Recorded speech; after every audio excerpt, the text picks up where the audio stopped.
We all know that the story of Jesus involved crowds, miracles, and the weight of Roman occupation. But few truly understand what it meant to leave everything behind, to trade a comfortable, predictable life for an impossible promise. In today's video, we'll talk about the quiet, heavy reality of your life as a student under the most revolutionary teacher in history. So let's not waste any time and let's begin. The silence in the olive grove at sundown is not empty. It is a weight. It is the weight of the past, the present, and the future, all pressing down on your shoulders as you sit, utterly still, watching the sun bleed across the Judean hills. You are a person of routine, a creature of habit, defined by the strict boundaries of your Galilee village and the trade you inherited. Your hands, calloused and strong, know the exact texture of wood, the precise weight of silver, or the satisfying roughness of a cured hide. You understand the boundaries of your world, and until now, they have defined your security. But for the first time, those boundaries feel like iron shackles. All your life, you have been taught the sacred importance of the Talmud. To be a student, a disciple, is not merely a hobby. It is the highest calling. It is the pursuit of wisdom, the desire to bind yourself to a master, a rabbi, who can illuminate the sacred law and prepare you for the coming age. Every father dreams his son might be chosen, might prove himself brilliant enough to carry a teacher's knowledge. Yet, the path is brutally exclusive. The celebrated rabbis of Jerusalem, the great minds of the tradition, chose their students carefully. They chose the best, the brightest, those with relentless memories and impeccable lineage. You were not chosen. You are a worker, not a scholar. You know your scriptures, of course, but your mind is more attuned to the practical rhythms of the earth than the esoteric debates of the temple courts. You know the whispers behind your back. A good man, diligent, but lacking the necessary spark. You accepted this truth long ago, settling for the predictable comfort of your inherited life, the warm certainty of knowing your place. But the quiet discontent, that small, persistent ache in your spirit, refuses to let you rest. You execute your daily prayers perfectly, observe the Sabbath meticulously, and offer your tithes, yet the movements feel mechanical, lacking the promised fire. You yearn for something that transcends the simple economics of your marketplace life. You desire not just knowledge about God, but the terrifying, immediate presence of Him. The cultural pressure is heavy. When you walk through the streets, you see groups of students huddled around minor teachers, furiously scribbling notes on wax tablets, radiating purpose. Their lives are defined by study and movement. Yours is defined by the fixed calendar of harvest and market days.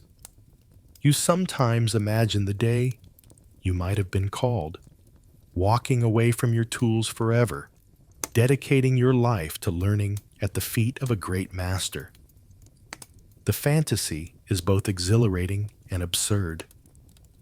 This quiet, unfulfilled longing is your secret burden, a silent rebellion against the life you were meant to lead. It is not ambition. It is an emptiness, a space in your soul waiting to be filled by a purpose grand enough to justify existence itself. It is a slow, steady leakage of hope, convincing you that the true, passionate life of faith is only for others. for the intellectual elite. You rub the dust from your worn leather sandals, the movement practiced and weary. You are trying to convince yourself to be satisfied, to be grateful for the roof over your head and the food in your bowl. But the night air carries a strange tension. It feels heavy with expectation, as if the entire landscape is holding its breath. You know that change rarely comes to people like you. It certainly doesn't come walking off the road and interrupting the business of daily life. You rise, dusting off your tunic, and start your familiar walk back toward the lamplight of your home. You resolve, as you do every night, to embrace your settled path, to let the weight of your title, the hard-working citizen, the devoted family member, define you. But as you pass the docks, where the fishing boats bob gently in the dark, you hear a sound, a low, melodic voice speaking to a small crowd, and something, perhaps the silent, desperate prayer of your own heart, compels you to stop. The voice is nothing like the academic drone of the rabbis you know. It carries the accent of the fields, but the authority of stone. Your quiet discontent is about to be violently shattered by a call you never expected to hear, from a source you never expected to see. Your life as a disciple is not a life you earned. It is a life that is coming to claim you. You stop, compelled by the voice near the water's edge. The low, melodic rhythm cuts through the evening market noise, the clatter of the fishmongers, the distant bleating of goats, the haggling over prices. It is the kind of voice that demands attention without raising its volume. You join the small crowd, gathering around a man standing on the shore, silhouetted against the last metallic glint of the setting sun on the sea. He speaks with an authority that feels utterly unearned for a simple itinerant preacher. You are at work, or at least you were. You had paused your task, perhaps inspecting a small tear in a fisherman's net, or confirming the weight of grain you were about to purchase for your family. The smell of salt, fish, and damp earth clings to you. The familiarity of this work is your anchor. The tactile certainty of your trade is your identity. You are defined by what you produce, by the skill held in your rough hands. You watch as he speaks of seeds, of soil, of light and darkness. Concepts drawn from your everyday world, yet suddenly illuminated by a startling new clarity. You find yourself leaning forward, the exhaustion from the day draining away, replaced by an unsettling alertness. His eyes, when they occasionally sweep over the crowd, seem to pause on you, seeing past the tunic and the dust, directly into that private space of discontent you tried so hard to hide. The crowd thins slightly, and he begins to move, walking parallel to the docks. He passes two sets of brothers, men like you, laborers defined by their nets. He speaks to them, not in a request for debate, not in a plea for charity, but in a simple, direct command that freezes the blood in your veins. He says two words, utterly devoid of explanation or justification. Follow me. The shock is not the request itself, but its abruptness. It violates every rule of social decorum, every established tradition of rabbinical engagement. A rabbi does not call his students. Students apply to the rabbi. begging for the chance. And yet, one set of brothers drops their nets, leaving the tools of their livelihood to sink into the damp sand. The other set, sitting in their boat, leaves their father and their hired men without a word of farewell. They simply walk away, committing financial and familial suicide for a stranger. When his gaze lands on you, the world compresses to a single point. You feel the heat of the sun on your neck, the fine dust grit under your sandals, and the weight of your own tools, the symbols of your entire, predictable, secure life. This is no invitation to consider a religious philosophy. It is a demolition order for your existence. The life you accepted, the quiet routine, the moderate expectations, the eventual inheritance, is suddenly put on trial. In that instant, you understand the cost, everything. To follow is to abandon the net, the scale, the ledger, the trade, the village, and the certainty. It is to step out of the light of accepted society and into the wild, exposed vulnerability of the open road. The decision is illogical, impossible, and yet there is no choice. The voice in your ears is less a suggestion and more an overwhelming, magnetic force pulling you across an invisible boundary. Your feet move before your mind can articulate the consequence. You leave your work behind, perhaps a half-mended net still tangled on the ground, or a half-finished calculation left smudged on the parchment. You do not look back. The past recedes instantly, becoming a distant, irrelevant rumor. The only reality is the dusty wake of the man walking ahead. You join the small, strange band, walking away from all you know. The decision is made, quick as a breath, final as death.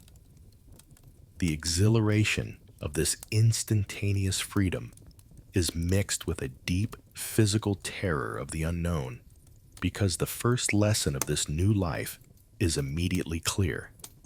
Security is gone. The weight you now carry is not the quiet burden of an unfulfilled life, but the shocking, exposed reality of having nothing at all.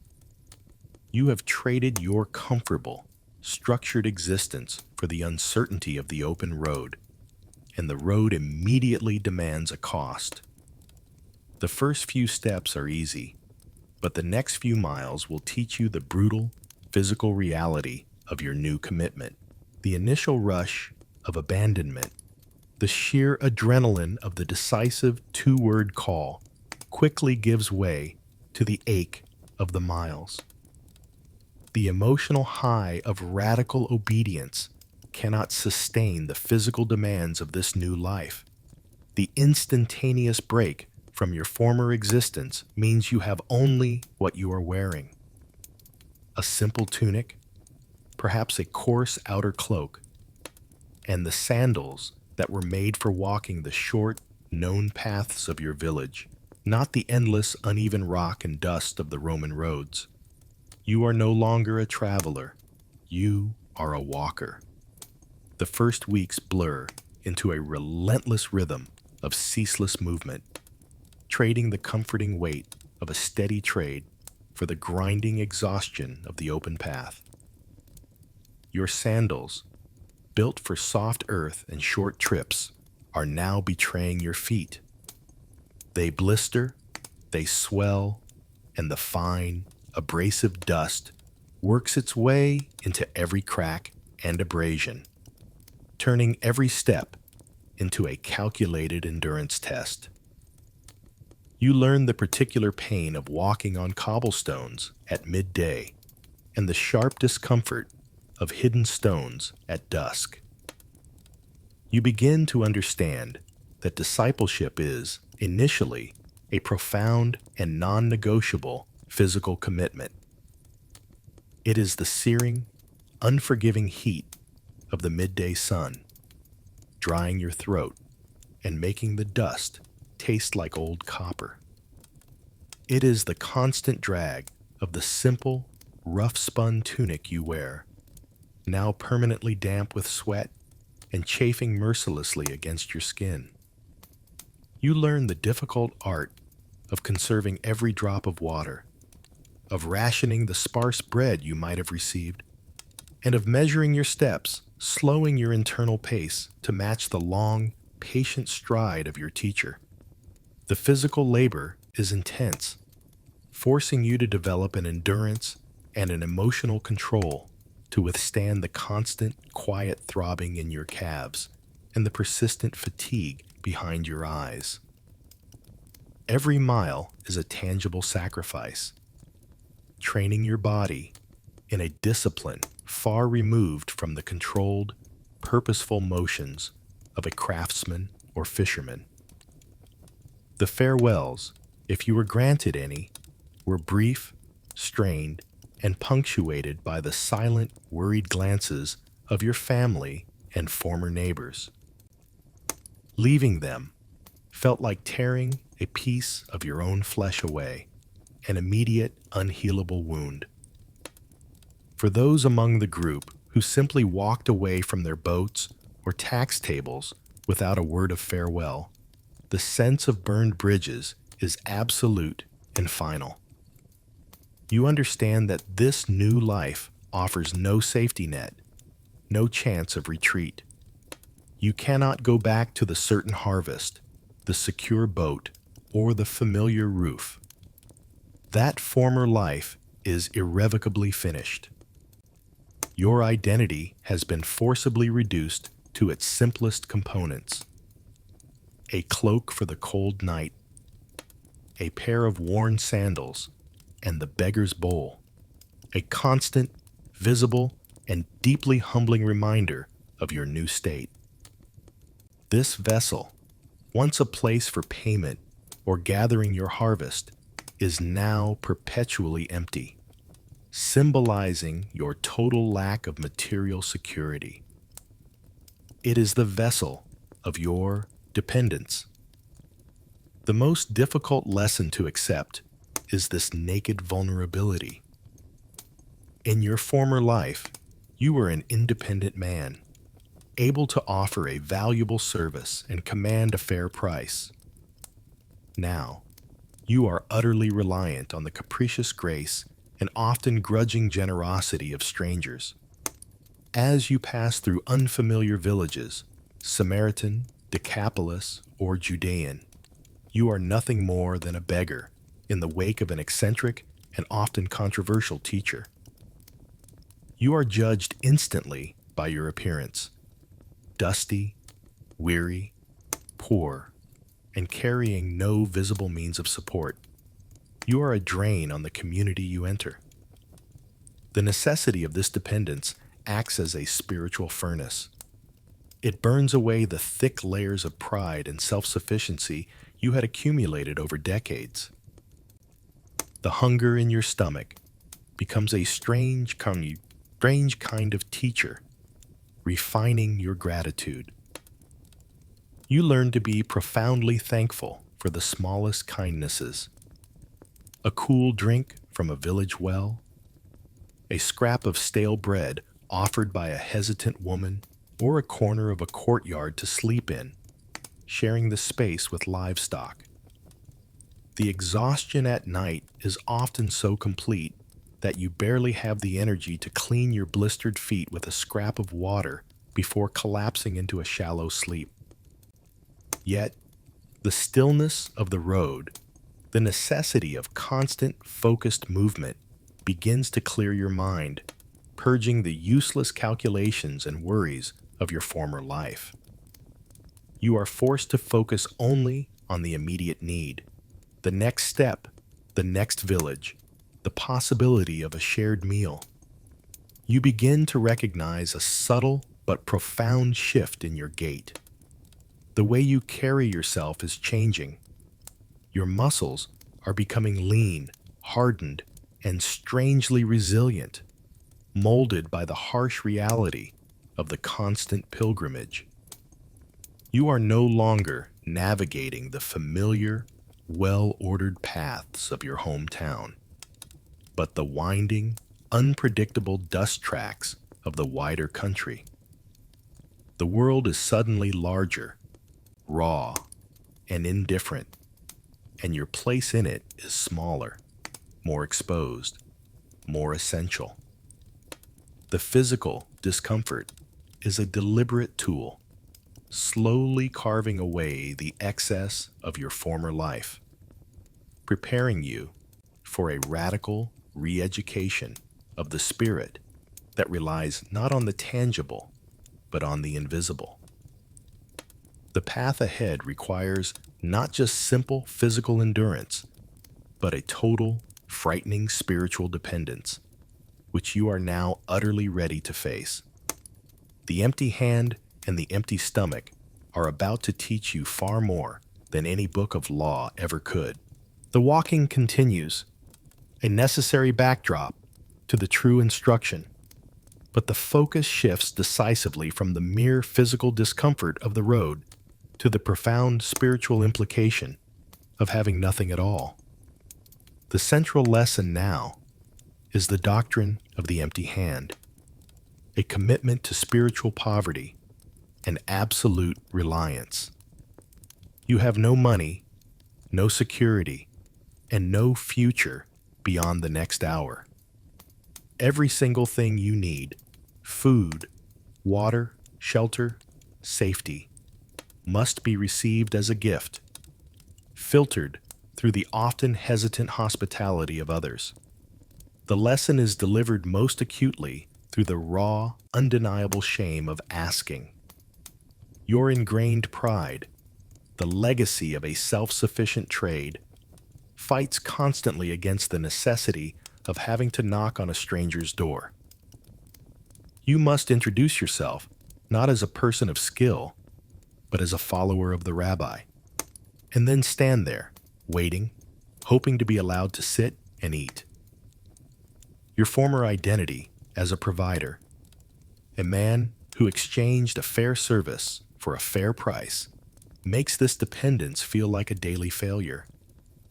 You wrestle with the overwhelming urge to offer payment, to somehow justify your presence, to mitigate the awkwardness of the transaction. But you are strictly forbidden to carry money or make demands. You must simply receive, sometimes with grace and welcome, but often with clear resentment or suspicion from the giver. The humility is a constant ache, deeper and more persistent than the pain in your feet.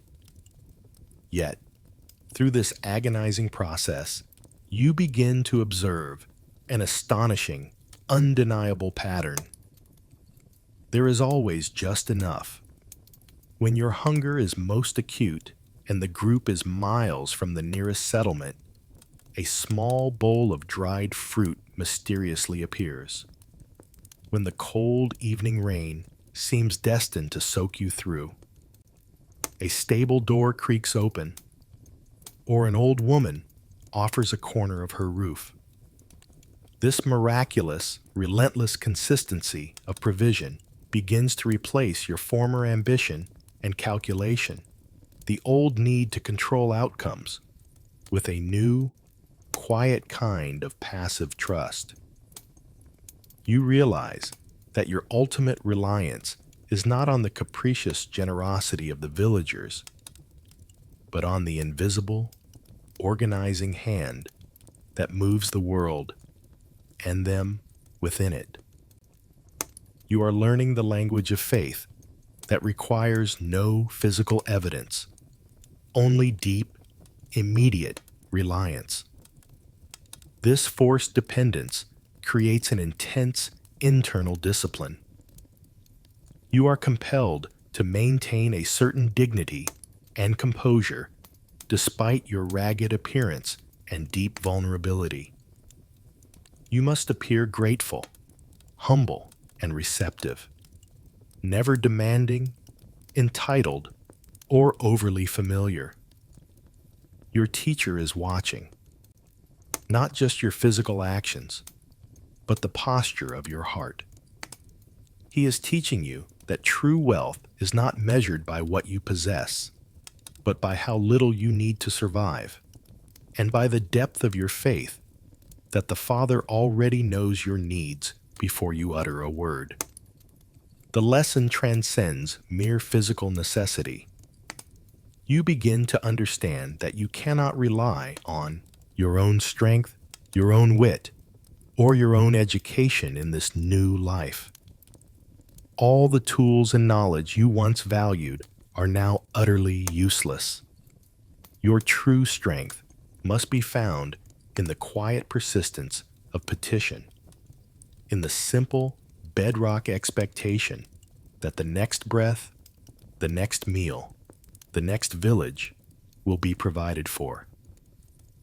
Your spirit is being stripped bare, revealing the core truth.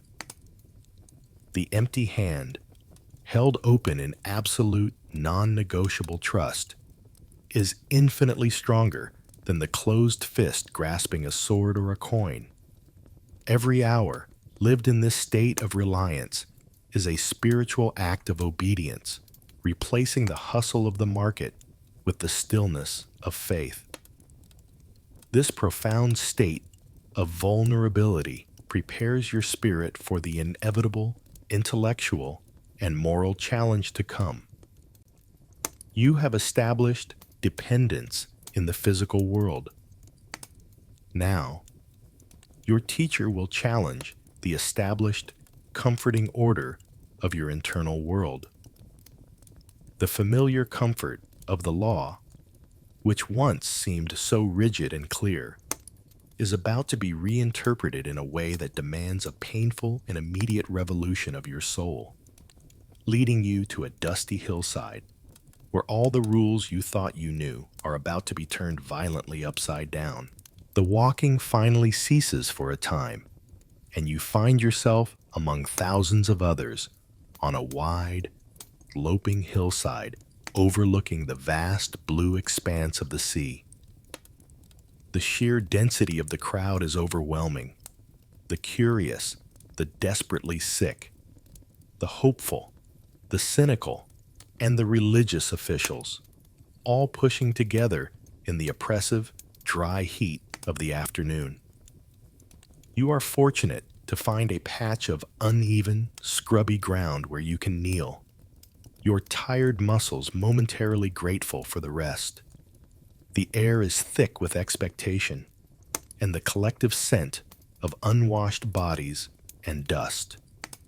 Then, the single voice begins to speak. Its resonance is extraordinary. It carries across the vast expanse without shouting, settling over the multitude like a low, persistent, and utterly commanding hum. This is the moment of your intensive mental training, where the radical nature of your calling is translated from a physical act into an impossible spiritual blueprint. You hear the words that defy all worldly logic and overturn every societal measure of value. He speaks the Beatitudes. They fall not as gentle assurances or easy promises, but as a series of radical, profoundly discomforting reversals of reality. Blessed are the poor in spirit. Blessed are those who mourn. Blessed are the meek. Your entire cultural understanding of success, blessing, and strength shatters with every phrase. You were taught that the materially wealthy, the politically powerful, and the visibly successful were the favored ones, the righteous, who had earned God's smile. Now, you are hearing that the marginalized, the humble, the emotionally burdened, and the persecuted are the true inheritors of the kingdom. This sermon is not a comfort. It is a profound disturbance to your ingrained notions of justice and reward. It demands an inverted heart posture that feels utterly impossible to maintain in the competitive, aggressive reality of first century Galilee. You are told to love your enemies, to offer the other cheek when struck, and to give away your cloak as well as your tunic when faced with injustice. You realize that the physical discipline you mastered on the road, the endurance, the humility of the empty hand, was merely the most elementary preparation for the far more painful internal discipline now being demanded of your spirit. You must train your thoughts and intentions with the same rigor you trained your weary feet. You struggle internally with the impossible implications of this new doctrine. How can you be meek when the world demands you fight for your livelihood? How can you mourn when everyone else pretends to be joyful and prosperous? The lesson is clear. True discipleship is not about outward, visible performance. It is about the quiet, agonizing, and lifelong work of rewriting your fundamental nature. Your teacher is not asking you to follow a new, stricter set of legalistic rules. He is demanding a total surrender of your internal sense of self-preservation, justice, and worldly fairness. The sermon continues, raising the bar of the sacred law to an unbearable spiritual height. It is not enough to simply avoid the physical act of murder. You must control the seething, silent anger in your heart toward a brother. It is not enough to avoid the physical act of adultery. You must control the wandering, covetous desire in your eye.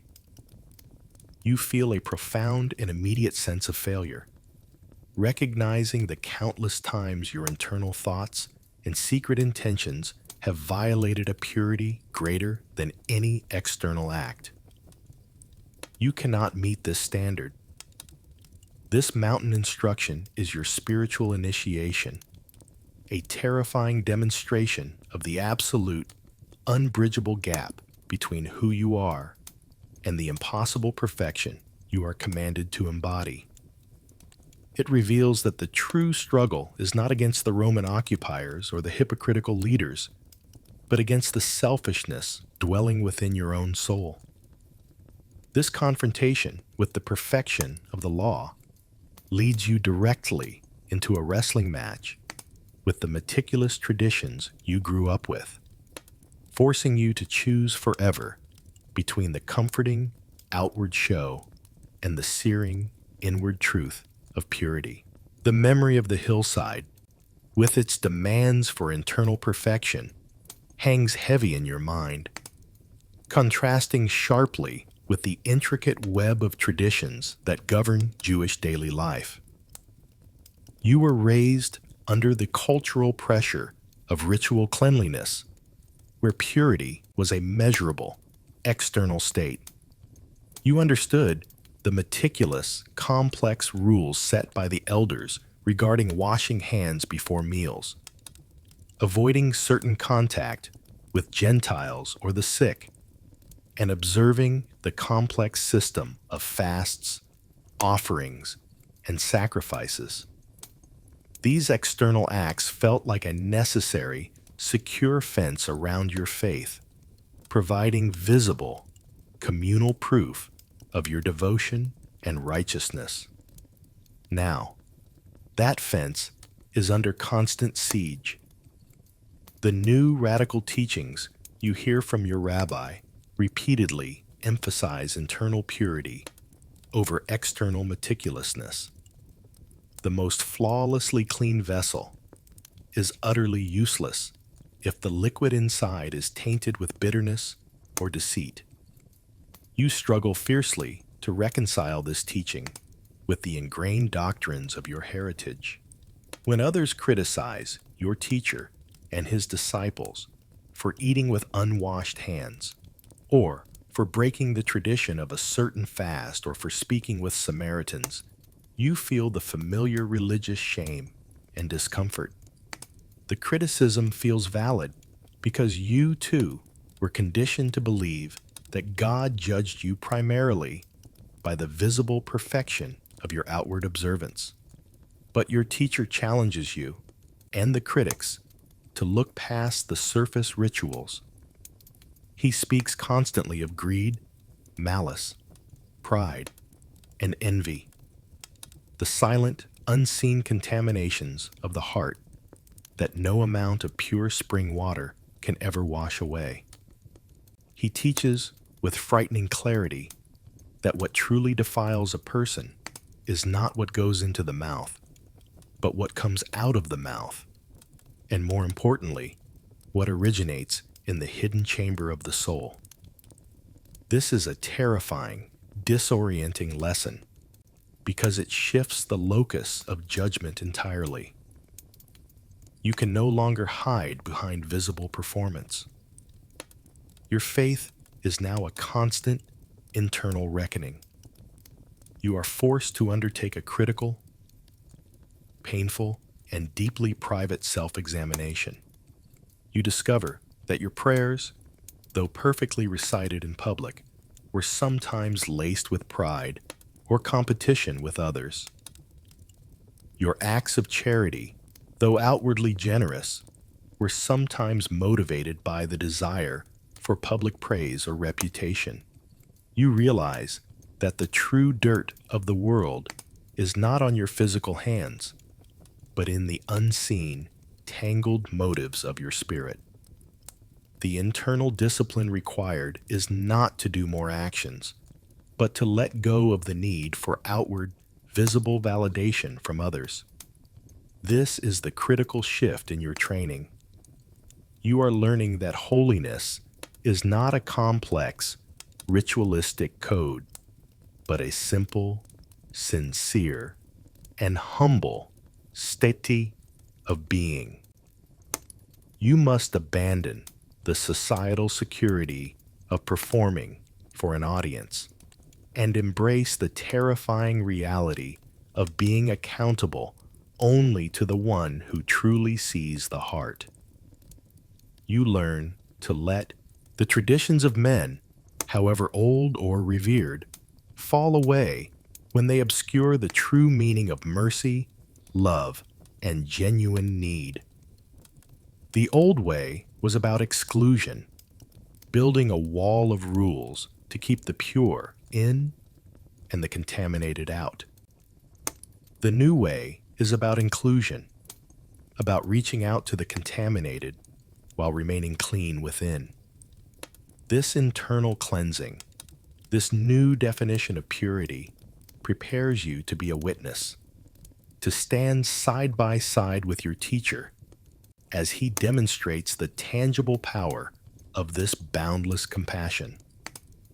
By prioritizing the inner reality, you are now ready to break social taboos and embrace the brokenness of the world without fear of contamination, leading directly to the overwhelming, boundary-breaking moments of healing and restoration you are about to witness.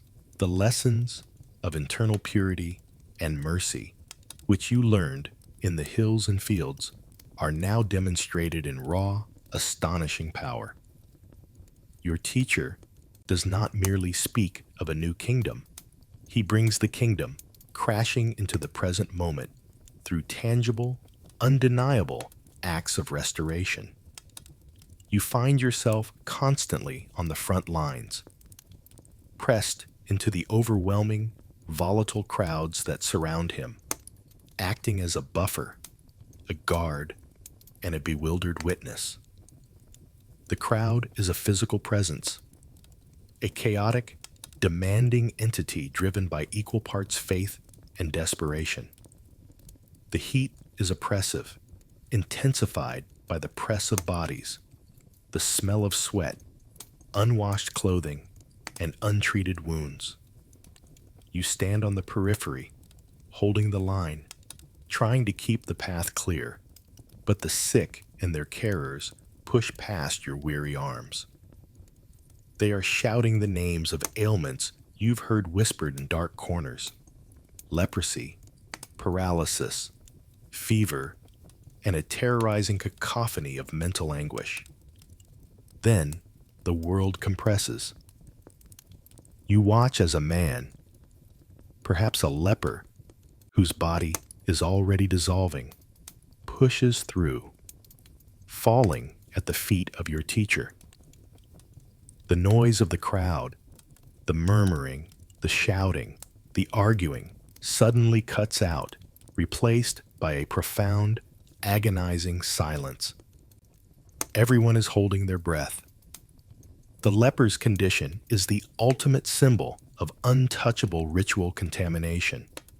He embodies everything the law taught you to fear and avoid. Your teacher does not hesitate. He does the unthinkable. He reaches out and touches the man.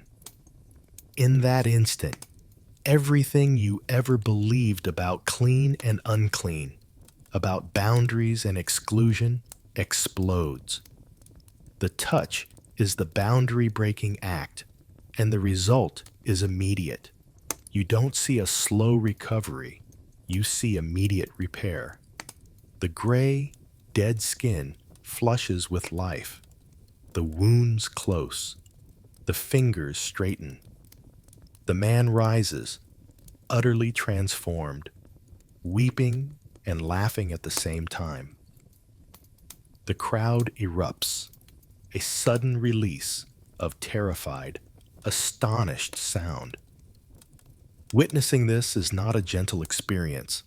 It is intense emotional labor.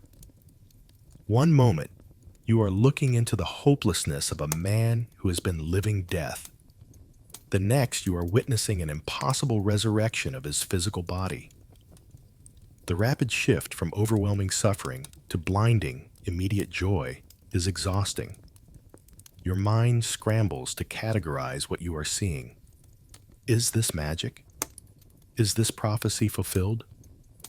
You only know that the world, which you had been trained to view as static, broken, and predictable in its suffering, is revealed to be constantly capable of immediate, absolute repair. This miracle is not just about the man. It is about your own training. You are being taught a new reality.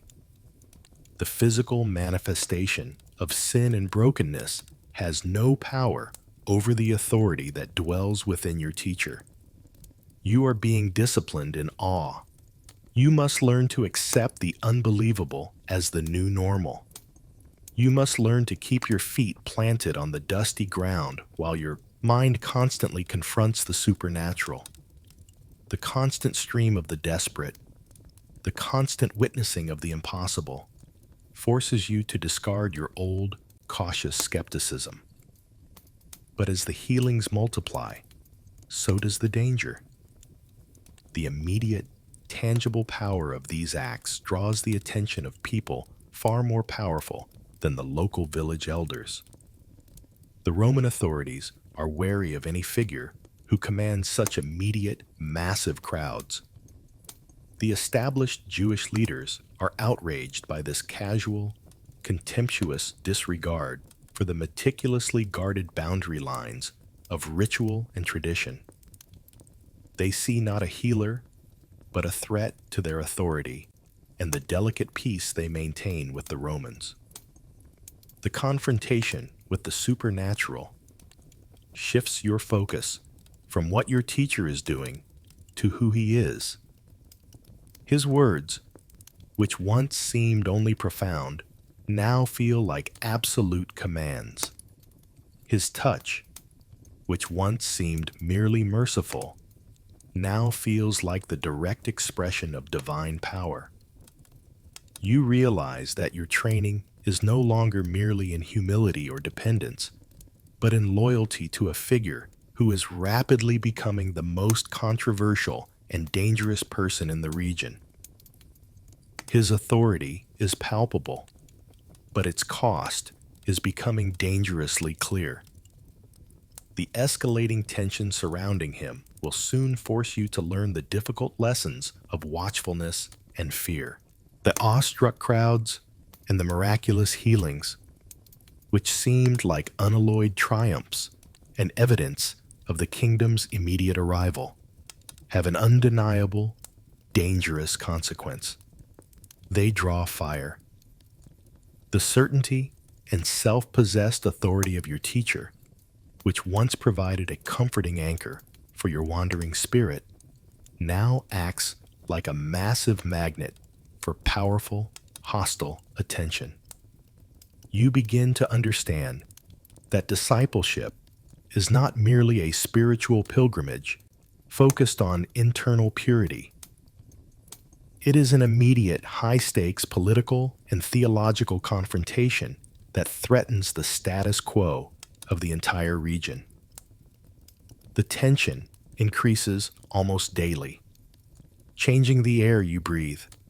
You find yourself witnessing closed-door arguments in the shadowed corners of synagogues and the bustling, exposed chaos of marketplaces. Religious leaders, often recognizable by their stiff, official robes and the wide, conspicuous phylacteries bound to their heads and arms, symbols of their meticulous adherence to the law, approach your teacher. They come not with honest, searching inquiry, but with aggressive, complex traps designed to corner him with interpretations of the law.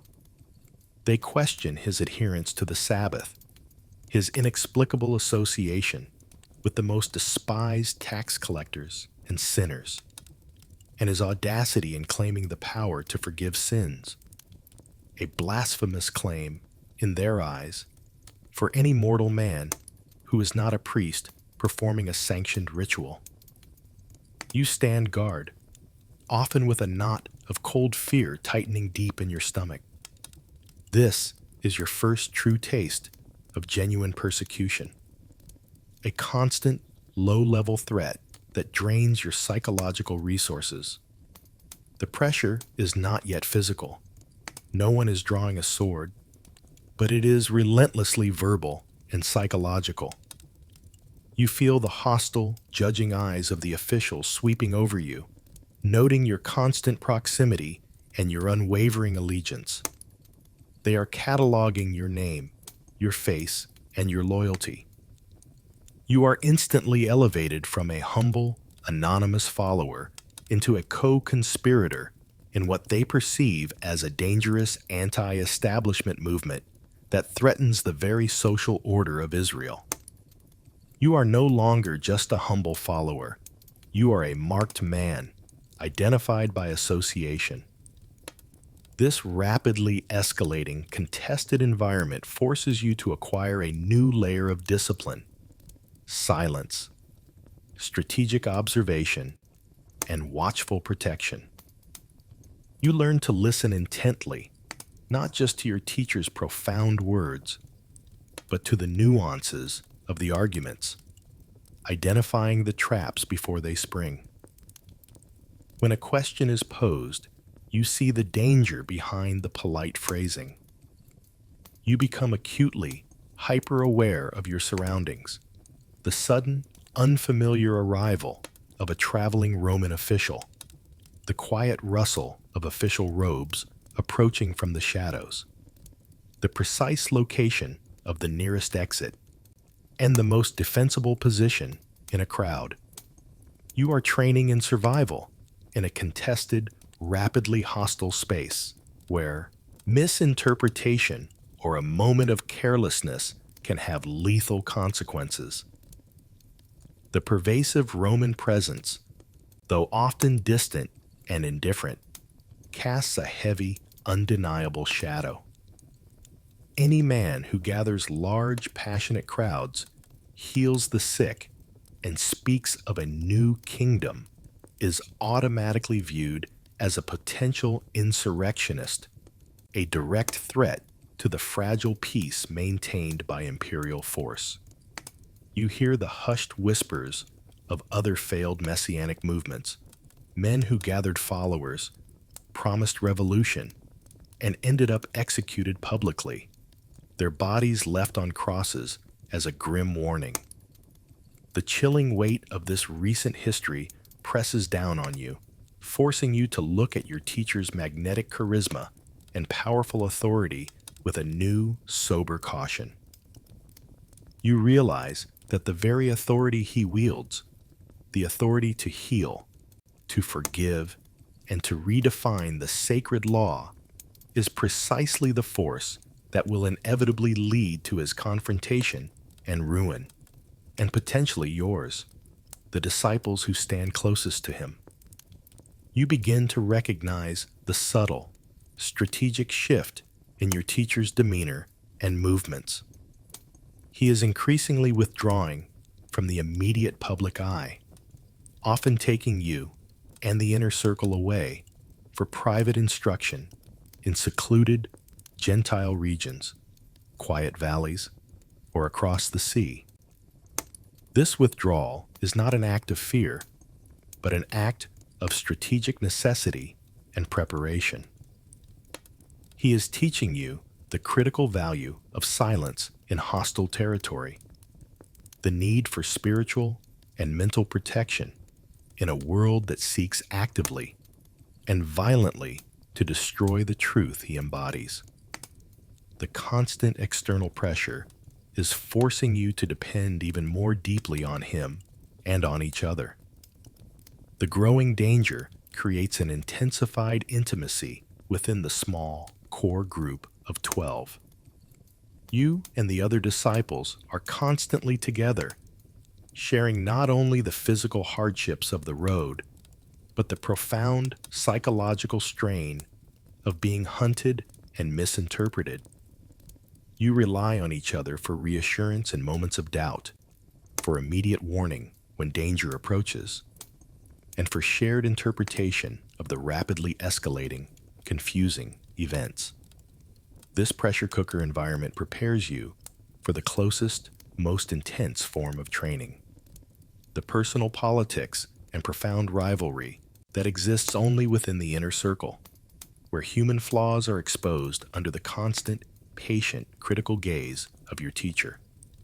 The necessity of trusting the flawed, competitive men around you will soon become your next, most complex and vital lesson in love and patience. The selection felt less like an earned honor and more like an intense, overwhelming, and utterly bewildering burden. You are now among the chosen 12, the inner circle, the privileged few, granted a proximity to the teacher that thousands only dream of. This closeness, however, breeds unexpected complexities and profound tensions. You are living shoulder to shoulder, day in and day out, with 11 other men whose personalities frequently clash, whose ambition burns fiercely and often secretly, and whose personal flaws are magnified exponentially by the intensity of the spiritual and political training they are receiving. This small group quickly becomes your spiritual okia, a highly disciplined, isolated house of rigorous, relentless training where every private conversation is a potential lesson in humility, and every petty disagreement is an immediate exposure of your pride. You witness the constant jockeying for position, the unspoken arguments over who sits closest to the master at meals, who gets to speak first when presenting a question, and who is chosen for the most important visible missions. The sons of Zebedee, James and John, in particular, burn with a fierce, almost arrogant ambition, directly trying to claim the most powerful seats in the future kingdom they believe is about to be established. You are not immune to this rivalry. The question of who is the greatest among you hangs perpetually in the air, a source of private, shameful scheming that you keep hidden in your own heart. The chapter details the complex social and personal dynamics within the group.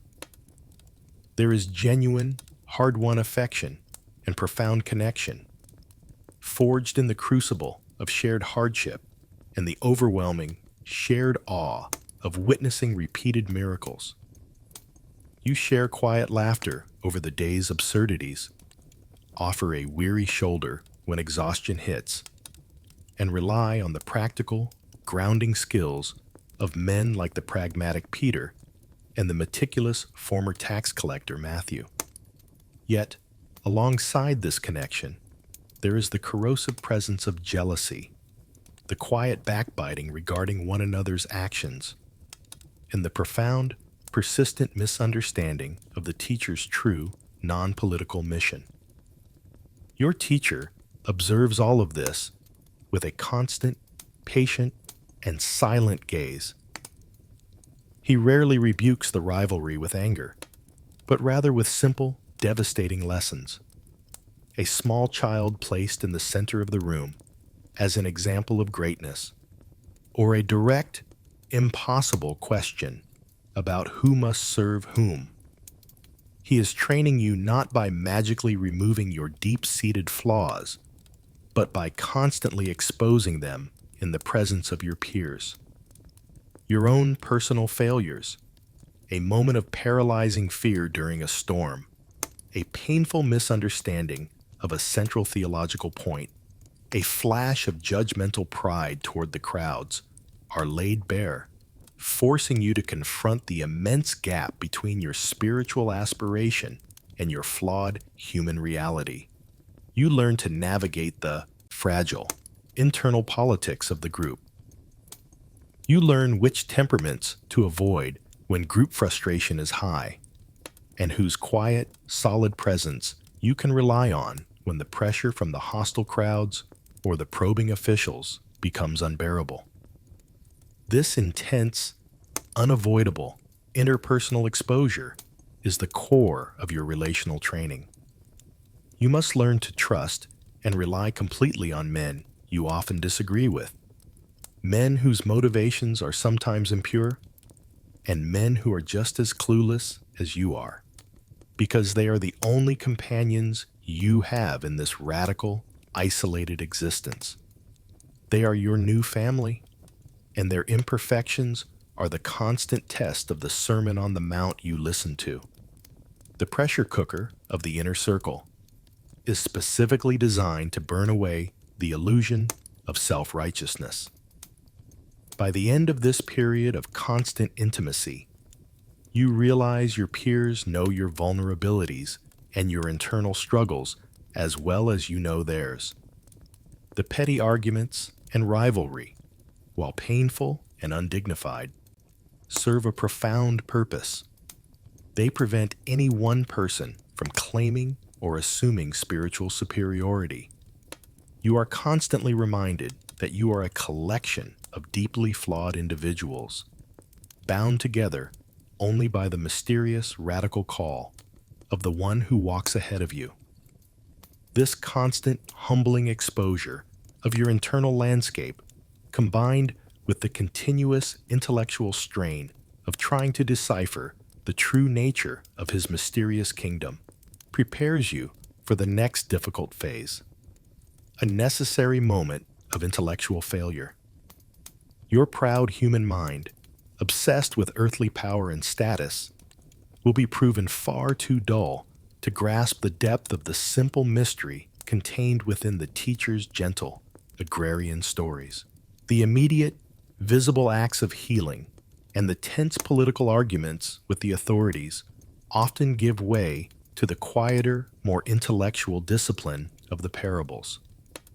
These seemingly simple stories, drawn from the commonplace life of the fields, the markets, the vineyards, and the hearth, are not easy, comforting narratives. They are veiled lessons, gentle but persistent challenges designed to expose the profound dullness and slowness of your human understanding, which is constantly striving to categorize and control the kingdom's nature. You sit with the other disciples, often in the cool of the evening after the crowds have dispersed, pressing your teacher for the private meaning behind the deceptively simple stories of seeds, soil, pearls, yeast, and lost coins. You realize that you are not just learning facts, you are learning a new language, one that simultaneously reveals profound, foundational truths to the initiated few and hides them entirely from those with a closed or hostile mind.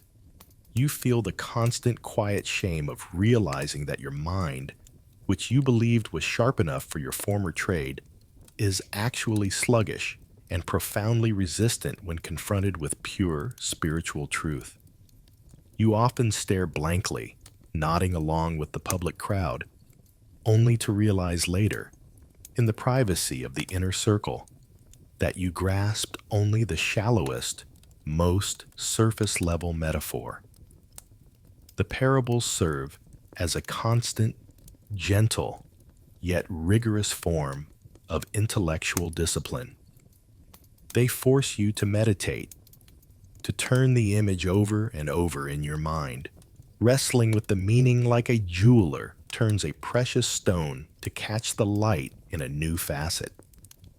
The story of the sower and the different types of soil, for example, forces a painful, immediate self-assessment. Are you the hard path-side soil, letting the truth bounce off without penetration? Are you the rocky ground, accepting the message with initial, passionate enthusiasm, only to let it quickly wither when the inevitable heat of persecution or personal hardship comes? Are you the ground choked with weeds, where the daily concerns of wealth and the allure of comfort suffocate the growth of the spiritual seed? The parables are a constant portable mirror, forcing you to see your own internal landscape without the comfort of self-deception. You spend your evenings reflecting on these mysteries, recognizing that your teacher is preparing you not with a comprehensive, fixed ledger of rules, but with a foundational, resilient framework for understanding the kingdom's inverted values. You learn that the kingdom is not a dramatic, sudden, visible conquest. It is a tiny mustard seed that grows silently, a hidden yeast that transforms the whole loaf from within, a feast that includes everyone, and a treasure hidden in a field that demands total, immediate, and joyful sacrifice of all you possess. This intellectual struggle is exhausting, often leaving you feeling foolish and slow compared to the simple, childlike comprehension the teacher praises. The ambition and pride you struggled with in the inner circle are quieted and humbled by the continuous realization of your own profound spiritual ignorance. This period of quiet, consistent intellectual wrestling trains you in perseverance and contemplation. You must learn to sit with uncertainty, to accept that you will not grasp every truth immediately or perfectly. The key to understanding is not intellectual intelligence or educational background, but rather receptivity, the humble willingness to become soft, deep, and fertile soil, ready to be acted upon by the Word. You realize that the parables are designed to force you to ask, to actively acknowledge your limitations, and to constantly seek clarification from the one who holds the key to the mystery. This slow, mental training, which often feels abstract and frustratingly complex, will soon be contrasted with the simple, utterly sincere, and accessible heart-level act of prayer. You will be relieved to exchange the strain of intellectual parsing for the quiet, predictable comfort of simple petition, where the mind is silenced and the heart speaks directly. The intellectual strain of wrestling with the veiled truths of the parables now yields to a moment of profound, accessible simplicity. the essential instruction on prayer. This is not another riddle to solve, but a practical spiritual lifeline. Just as the ancient Caesar posture trained the geisha's body in absolute stillness, endurance, and refined emotional control, this lesson focuses on the training of your spirit through the simple, perfect posture of the Lord's Prayer.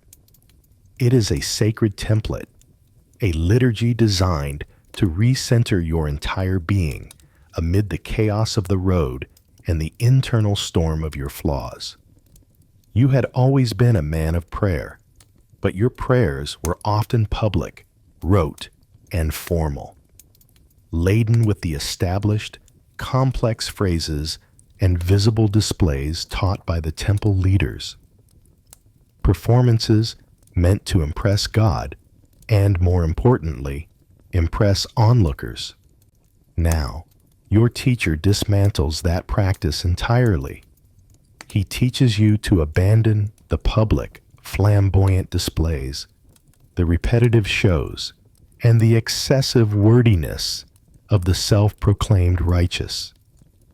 He commands you to go to your inner room, the deepest, most private, and quietest space of your spirit, and to speak to the Father simply and sincerely in secret. This is your new, essential ritual, and it requires immense emotional control and sincerity. The words he gives you are startling in their directness and their communal nature. They begin not with a request for yourself or your immediate needs, but with a profound dedication to the holiness of the divine name and an urgent desire for the kingdom's immediate arrival and manifestation on earth. This immediately forces you to reorient your focus away from your own small, urgent worries and towards the greater, central, cosmic purpose of the mission. The petition for daily bread is the most grounding and profound reminder of the lesson of the empty hand. Tying the lofty spiritual ambitions back into the immediate physical reality of your dependence. It is a humble request for the necessities of the day, no more, no less, actively preventing the ambition, hoarding, and excessive accumulation that stained your former life. It is the language of dependence refined into a single, perfect, daily phrase. This daily need is a constant act of faith.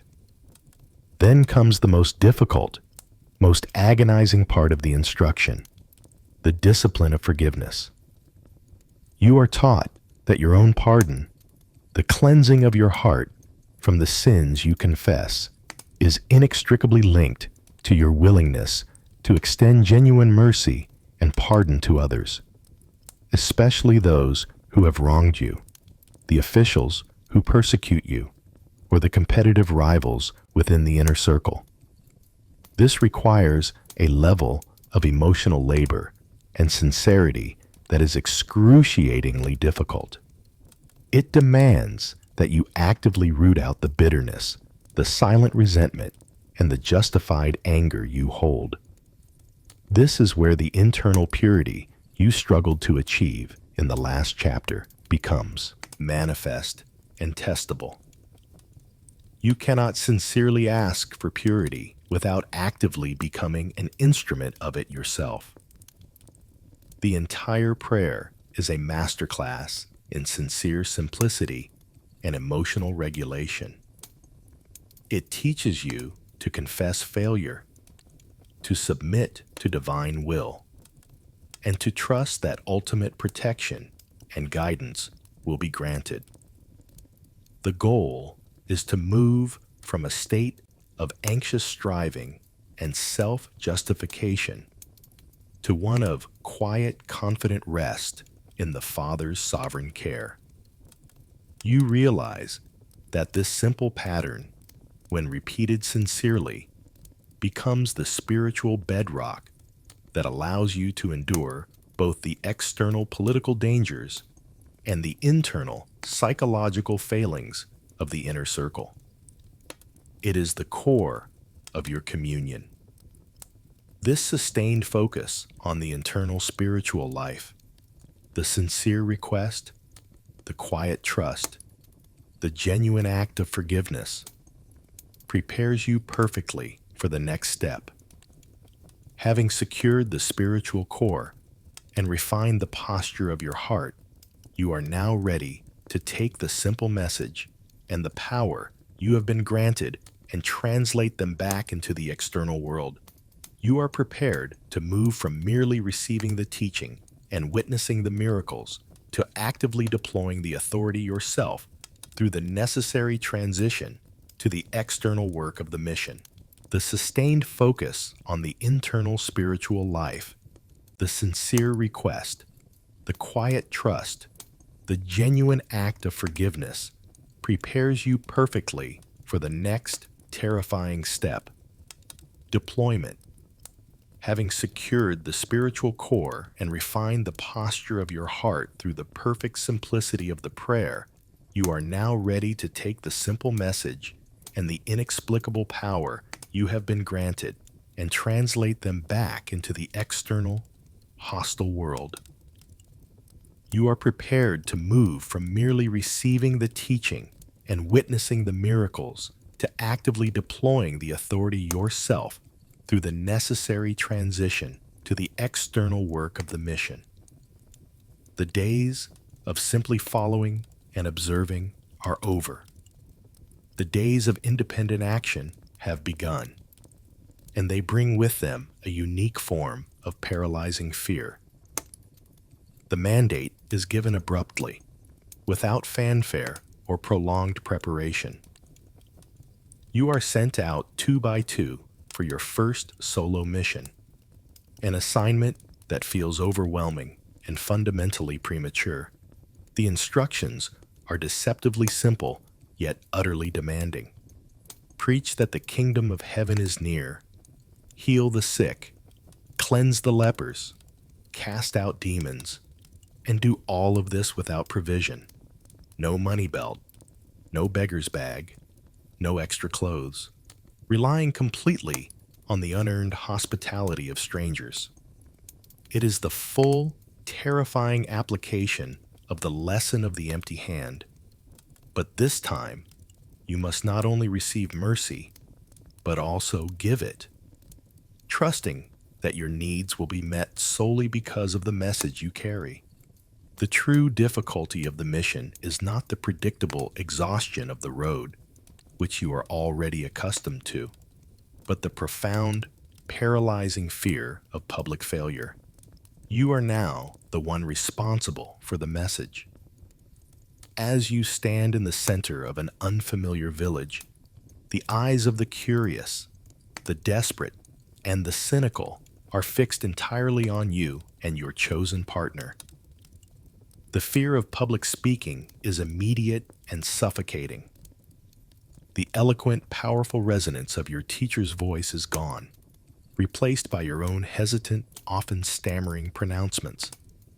You wrestle constantly with the urge to revert to the familiar language of the law, which provides a comfortable, recognized structure, instead of the radical, simple, and revolutionary message of repentance and joy that you are commanded to deliver. You feel like a borrowed voice, echoing a symphony you cannot truly play. The uncertainty of healing is even more terrifying. When you lay your hands upon a sick man, perhaps a child convulsing in fever, or an old man crippled by paralysis, you feel an immense, profound pressure. What if the power does not flow through you? What if your faith, which feels so weak and battered by doubt, proves insufficient? The first attempt at a miracle is often fumbled, marked by paralyzing doubt and awkward, almost apologetic prayer. It takes immense spiritual courage to move past that internal fear, to trust that the authority granted to you, the authority residing in the mere mention of your teacher's name, is greater than your own deep-seated self-doubt and personal unworthiness. The moments when the healing does occur are explosive, filling you with a terror that borders on ecstasy, a sudden, blinding awareness that you are merely a vessel for a power that does not and cannot originate in you. You stumble back, as astonished as the recipient. But the mission is also marked by immediate, painful humiliation and rejection. In many small, closed-off villages, the door is slammed in your face, the necessary hospitality denied, and the message rejected with open contempt. You are seen as mere beggars, itinerant troublemakers, or worse, crazy, disruptive men threatening the established peace. The rejection stings, tearing at the fragile layers of self-confidence you had managed to build during your apprenticeship. This is the hardest test of humility. You must follow the exact, radical instructions. Shake the dust off your feet, a symbolic, definitive act of judgment, and move on immediately, carrying no grudge, no anger, but understanding that you have done all you can. This experience forces you to embody the message you preach, embracing the poverty of dependence and the persecution of rejection, knowing that your true reward is not in the village, but in the kingdom. The journey forces you and your partner into a state of absolute critical reliance on one another. You must manage each other's fear, correct each other's theological and practical mistakes in private, and bolster one another's wavering faith in the face of hostility. Your flaws, which were exposed in the private circle, are now being refined by external, public pressure. The experience is one of constant, grinding spiritual and physical labor, pushing you to the limits of your endurance. You learn the difference between being called and being capable, and you learn to rely only on the call. When the mission time is complete, the group makes its way back, converging from every direction on the designated rendezvous point. The reunion is chaotic, deeply emotional, and profoundly joyful. You arrive dusty, gaunt, exhausted, but completely exhilarated. The stories pour out, not just of the spectacular healings and the astonishing exorcisms, but of the strange, timely hospitality received, the near starvation, and the spectacular, defiant rejections. There is a deep shared bond forged in this common experience of failure and triumph. You realize that you have succeeded, not through your own cleverness or oratorical power, but because you simply obeyed the mandate. This surge of successful external ministry, however, immediately draws the inevitable, massive public attention, moving the focus back to the demanding management of the swelling crowds. The immediate, undeniable success of the mission, rather than granting you a period of quiet rest, acts like a powerful, disruptive catalyst. Word of your healing work, coupled with the renewed fervor surrounding your teacher, causes the crowds to swell to an overwhelming, unimaginable scale. The small, manageable groups that once followed you are replaced by vast, demanding multitudes, thousands upon thousands of hungry, hopeful, desperate people seeking endless miracles, profound wisdom, and, most pressingly, immediate material relief. Your role shifts dramatically and immediately from being a humble preacher and healer to the weary, defensive, and perpetually overwhelmed manager of this human tidal wave. You spend your days completely engulfed in this demanding public life, operating in a state of constant, high-alert service. The strain is immense, stretching your emotional and physical endurance past the breaking point. You are perpetually on stage, forced to manage the impossible expectations, the raw, gnawing hunger, and the sheer volume of the noise. The constant din is exhausting. The desperate, heart-rending pleas of mothers carrying sick children, the angry, impatient demands of the cynical, the doctrinal challenges of the probing scholars, and the relentless, suffocating press of bodies trying to get near the teacher. There is no personal space, no quiet moment, no respite from the eyes of the world.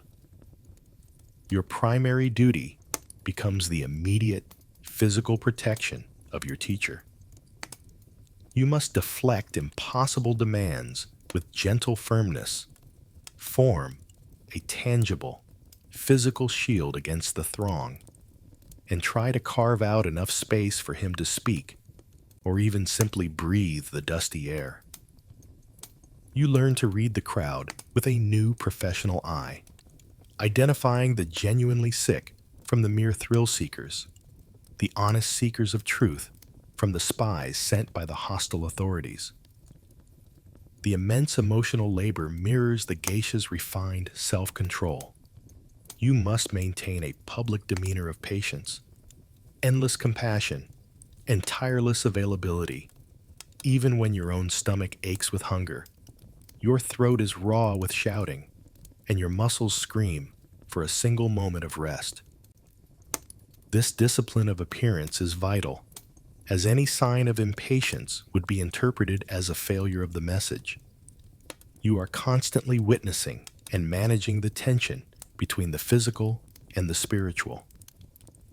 People are fundamentally seeking a tangible, earthly kingdom, bread for their stomachs, and immediate political liberation from Roman oppression.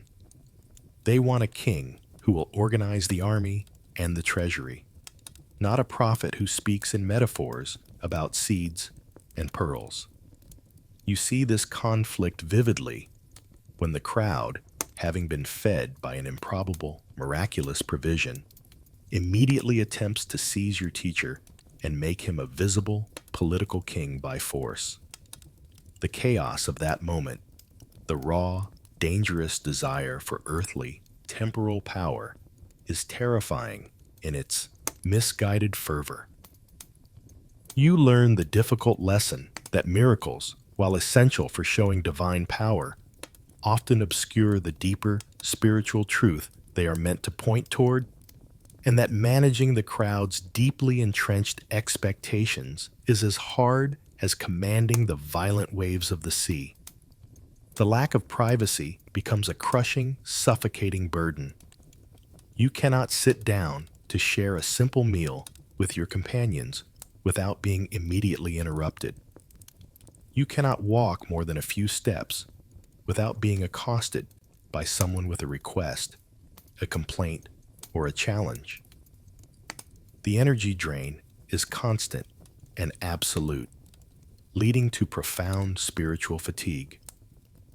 This relentless public life begins to wear down your spirit, making you irritable, short-tempered, and prone to complaining to your peers. The sheer neediness of humanity, which you are called to serve, becomes a burden you resent. You long desperately for a return to the simplicity of the road, where the challenges were purely physical and external, rather than the complex, draining, emotional, and spiritual challenges of managing the masses. This overwhelming, all-consuming presence of the masses and the dangerous political undercurrents it creates leads to a crucial realization. You and the inner circle must withdraw completely or face total physical and spiritual burnout. Your teacher, Seeing the fatigue etched deep in your eyes and the growing impatience in your reactions recognizes the limit of your endurance. He understands the profound necessity of retreat, of severing the connection with the demanding world, even if only for a few hours. The pressure of the world, having reached its peak, now gives way to a much-needed, reflective moment of sanctuary, pulling you away from the dusty, hostile land and onto the calming, familiar expanse of the water. The incessant noise and overwhelming demands of the crowds, the constant emotional labor required to maintain your composure, become entirely too much, and your teacher directs you toward the only true sanctuary available in the region, the water.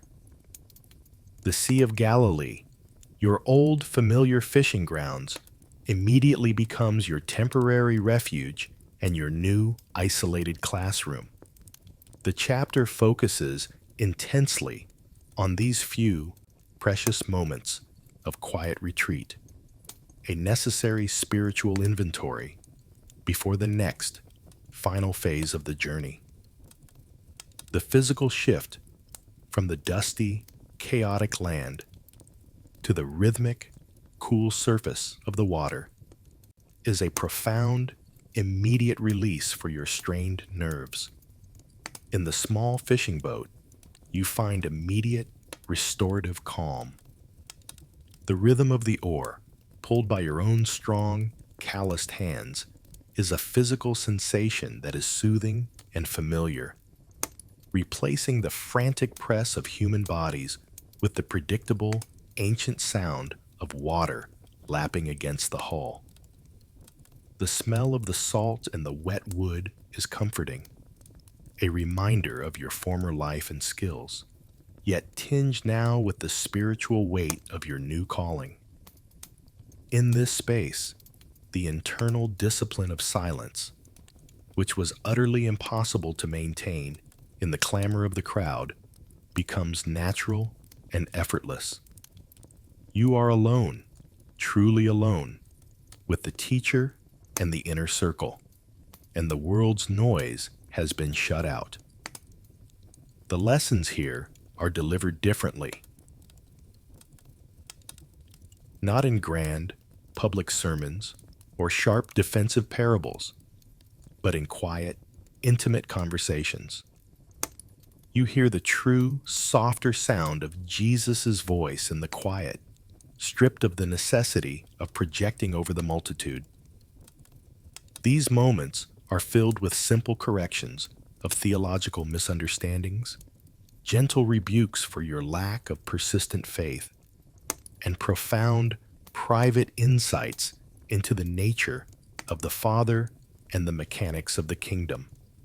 This quiet communion is essential to reinforce the internal purity and sincere, secret prayer you learned previously. You are reminded that true connection is found not in performance or volume, but in simple, restful presence and shared understanding. You realize that sometimes the greatest spiritual discipline is simply rest and proximity. This sanctuary, however, is brutally and decisively interrupted by the storm. The shift from profound calm to terrifying, raw chaos is immediate and total. A sudden, violent squall descends upon the lake, turning the familiar, nurturing water into a roaring, destructive enemy. The small boat is tossed violently. Water swamps the deck, and the deep-seated instincts of your former life, the urgent need to manage the sail, bail the water, and fight the current with every ounce of strength, kick in immediately. You and your peers, men who have spent their lives mastering this sea, are fighting a losing battle. Despite your frantic efforts, the primal struggle confirms a chilling certainty. Your skill, your knowledge of the sea, and your hard-won physical strength are utterly useless against this force of nature. Your teacher, meanwhile, is asleep in the stern, resting peacefully on a cushion, completely undisturbed by the raging tempest. This glaring contrast is the entire, devastating point of the lesson. In your utter panic and despair, driven by a fear that transcends the physical threat, you shake him awake, your voice raw with terror and accusation. Teacher, do you not care that we are drowning? We are perishing. His response, when he rises, is devastating in its simplicity and authority. He addresses the fear in your heart and the fury of the elements simultaneously. He first rebukes the wind and then commands the sea to be still. The ensuing calm is immediate, absolute, and supernatural. The sea shifts instantly from a violent, roaring enemy to a flat, glass-like surface. The profound, unnatural silence that follows is even more terrifying than the storm itself. It forces you to confront the ultimate, raw source of control in the natural world. He is not merely a prophet who can predict the weather. He is the one who commands the weather itself. In that moment of perfect stillness, huddled in the suddenly silent boat, you realize that your physical skill, your knowledge of the weather, and your ability to manage crowds mean absolutely nothing. The authority that commands the elements, the earth, and the heavens is in the boat with you, and it has been present all along, waiting for your fear to run its course. This confrontation with power and mystery is the final, essential training in humility before you can recognize his true identity. The event leaves you shaken, humbled, and finally prepared for the key, central confession that must follow. The confrontation with the raw, untamed power of the storm, which placed you at the mercy of the elements and then showed you the one who effortlessly commands them, left an unshakable, profound question burning in your mind. Who truly is this man? The daily, relentless accumulation of evidence, the countless healings, the effortless wisdom, the authority over sickness and demonic possession, and now the command over the most unpredictable forces of nature. All of it culminates in a point of necessary, unavoidable recognition. The time for ambiguity and hopeful guessing is over. You find yourselves far from the main areas of Galilee, in the remote, Gentile territories surrounding Caesarea Philippi.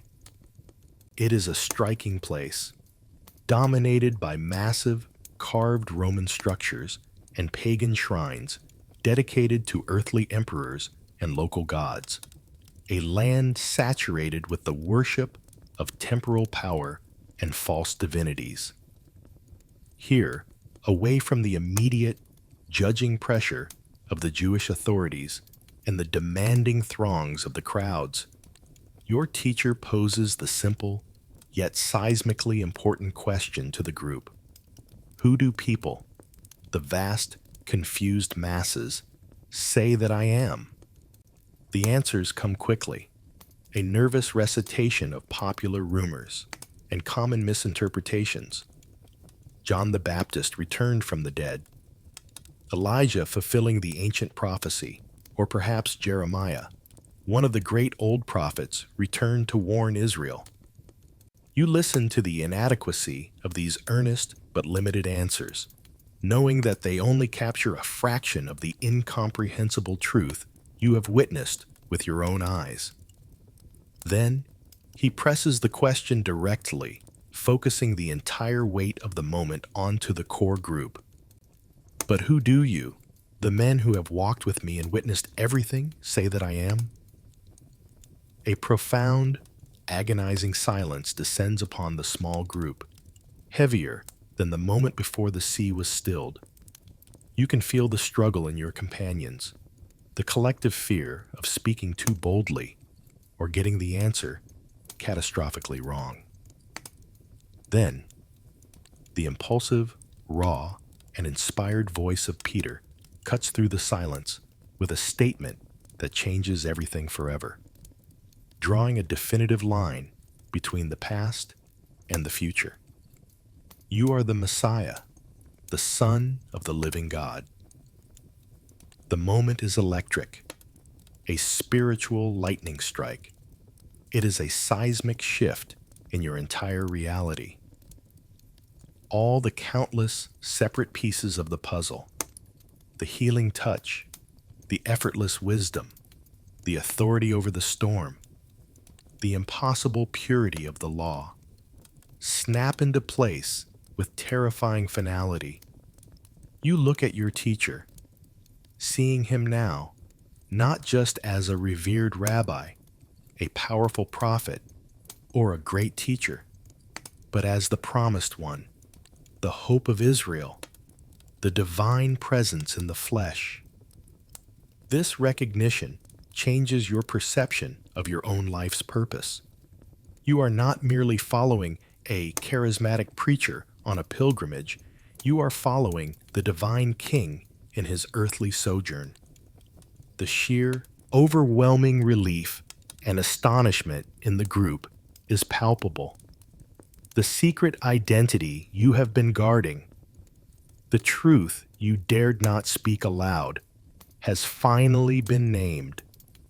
Your teacher confirms the truth of Peter's statement, speaking of revelation given not by man but by the Father, and of building his new movement upon this very foundation of faith. But this dazzling moment of confirmation is immediately followed by a new layer of private teaching, a transition into a deeper, mysterious, and frightening new burden. He begins to speak explicitly, relentlessly, of suffering, betrayal, rejection by the elders in Jerusalem, execution, and resurrection. This new truth is absolutely impossible to reconcile with the glorious title of Messiah you have just embraced. How can the promised Son of the living God suffer a political and humiliating death at the hands of mortal men? How can the conqueror be defeated? The vision you held of a political triumph, a grand procession into Jerusalem, and the immediate visible establishment of an earthly kingdom shatters instantly. Peter, emboldened by his recognition and still deeply steeped in his earthly ambition, tries to rebuke the teacher, drawing him aside and attempting to force him back onto the path of expected earthly glory. The subsequent sharp rebuke Peter receives is shocking and devastating, underscoring the final essential lesson of discipleship. Your Messiah's path is not one of earthly power, but of voluntary, humiliating sacrifice. This new, difficult, and terrifying truth prepares you for the ultimate spiritual experience. The knowledge of the coming tragedy, which you cannot yet fully process, is a necessary prerequisite before you can be permitted a glimpse behind the veil, a moment of divine glory that will anchor your faith when the shadow of the cross finally falls. The profound, confusing shock of the prophecy of suffering lingers, weighing down the triumphant, exhilarating hope of Peter's recent confession. The group struggles daily to reconcile the image of a victorious Messiah with the terrifying reality of a promised cross. To ground this impossible, contradictory truth, your teacher chooses three, Peter, James, and yourself, for a separate, private ascent away from the others. You are selected for the ultimate, most difficult spiritual exercise, a dazzling, overwhelming confrontation with His divine nature that you are intellectually incapable of understanding, but are spiritually commanded to witness and endure. The ascent is long and arduous, pushing your weary muscles to their limit. A physical trial designed to focus your mind and exhaust your body, leaving you open to receive the mystery. You reach the summit, the mountain air cool, thin, and silent, and find a solitary place to rest, physically spent. You are heavy with fatigue and the incomprehensible psychological burden of the recent teaching on the cross. You watch as your teacher begins to pray, and as he prays, the most impossible transformation occurs, shattering the boundary between the physical and the spiritual world. It is an impossible sensory experience, a violent, overwhelming eruption of light that seems to originate from within his very being, not from any external source. His face suddenly shines with an intensity like the midday sun, radiating a pure, focused brilliance. His simple clothing, the coarse cloak and tunic you have seen him wear countless times, becomes dazzlingly, impossibly white, glowing with an unearthly luminescence that hurts your eyes to behold. It is a whiteness that is purer than anything you have ever seen, washed or bleached, a raw, undeniable manifestation of divine glory breaking through the physical form. As you stare, your mind struggling desperately to categorize the visual shock. Two majestic figures suddenly appear, enveloped in the same intense, sacred light. You somehow recognize them instantly, impossibly, without introduction. Moses, the great lawgiver, the architect of the covenant, and Elijah, the greatest of the prophets, the fiery herald of God's power. They stand with your teacher, and in a terrifying confirmation of his prophecy, they are speaking of the very thing you cannot bear to understand: his departure, his suffering, the execution that is to be accomplished in Jerusalem. This confirmation of the prophecy, spoken by the towering architects of your own faith, chills you to the core and validates the terrifying path ahead. The entire experience is the spiritual equivalent of a high-pressure performance debut, a moment of dazzling, overwhelming truth where there is no place to hide. You are completely exposed, overwhelmed by the palpable presence of divine reality. Your companions are reduced to a state of confused terror, and Peter, in his characteristic, desperate human attempt to control the uncontrolled, stammers out a suggestion to build 3 shelters, trying to ritualize the mystery and prolong the unendurable, precious moment. He wants to contain the uncontainable. Then, a cloud descends. Not the common, low-hanging mist of the mountain, but a luminous, blinding, and terrifying cloud that envelops you completely. Out of the very heart of this impossible cloud, a sound comes, the deep, reverberating voice of the Divine Father, confirming your teacher's identity with absolute, final authority. This is my beloved Son. Listen to him.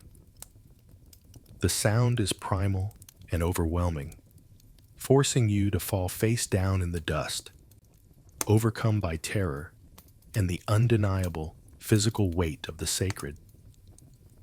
Your training in silence and humility is instantly and perfectly executed in that posture of total prostration.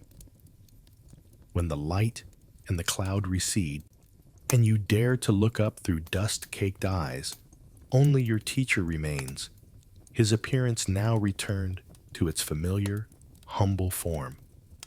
He touches you gently, urging you to rise, and commands you not to speak of what you have seen to anyone until the events he foretold have already come to pass.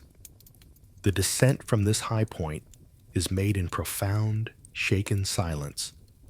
The memory of the light burning behind your eyelids, the blinding glory of the mountaintop, serves its ultimate purpose. You now carry within you the anchor of undeniable witness truth. This memory, this sensory imprint of divine confirmation, is meant to sustain you when the cold, horrifying reality of impending tragedy finally descends upon your journey in Jerusalem. The cross will be terrifying, but you have seen the glory that waits beyond it. The profound vision of the mountaintop settles heavy over the group, not as a comfort or a source of easy glory, but as a chilling, definitive warning. The dazzling light fades, and the inevitable descent confirms the cold, hard reality. The journey has turned decisively southward toward Jerusalem. The change in atmosphere is immediate and visceral, gripping the entire company. The rhythm of the march changes completely, shifting from the hopeful, itinerant pace of earlier ministries to a heavy, inexorable tread. The lightness that characterized your time in Galilee, the easy laughter, the spontaneous, joyful miracles, the open, receptive fields, is entirely replaced by a growing, undeniable gravity. You walk now with a cold knot in your stomach, understanding instinctively the finality of the destination.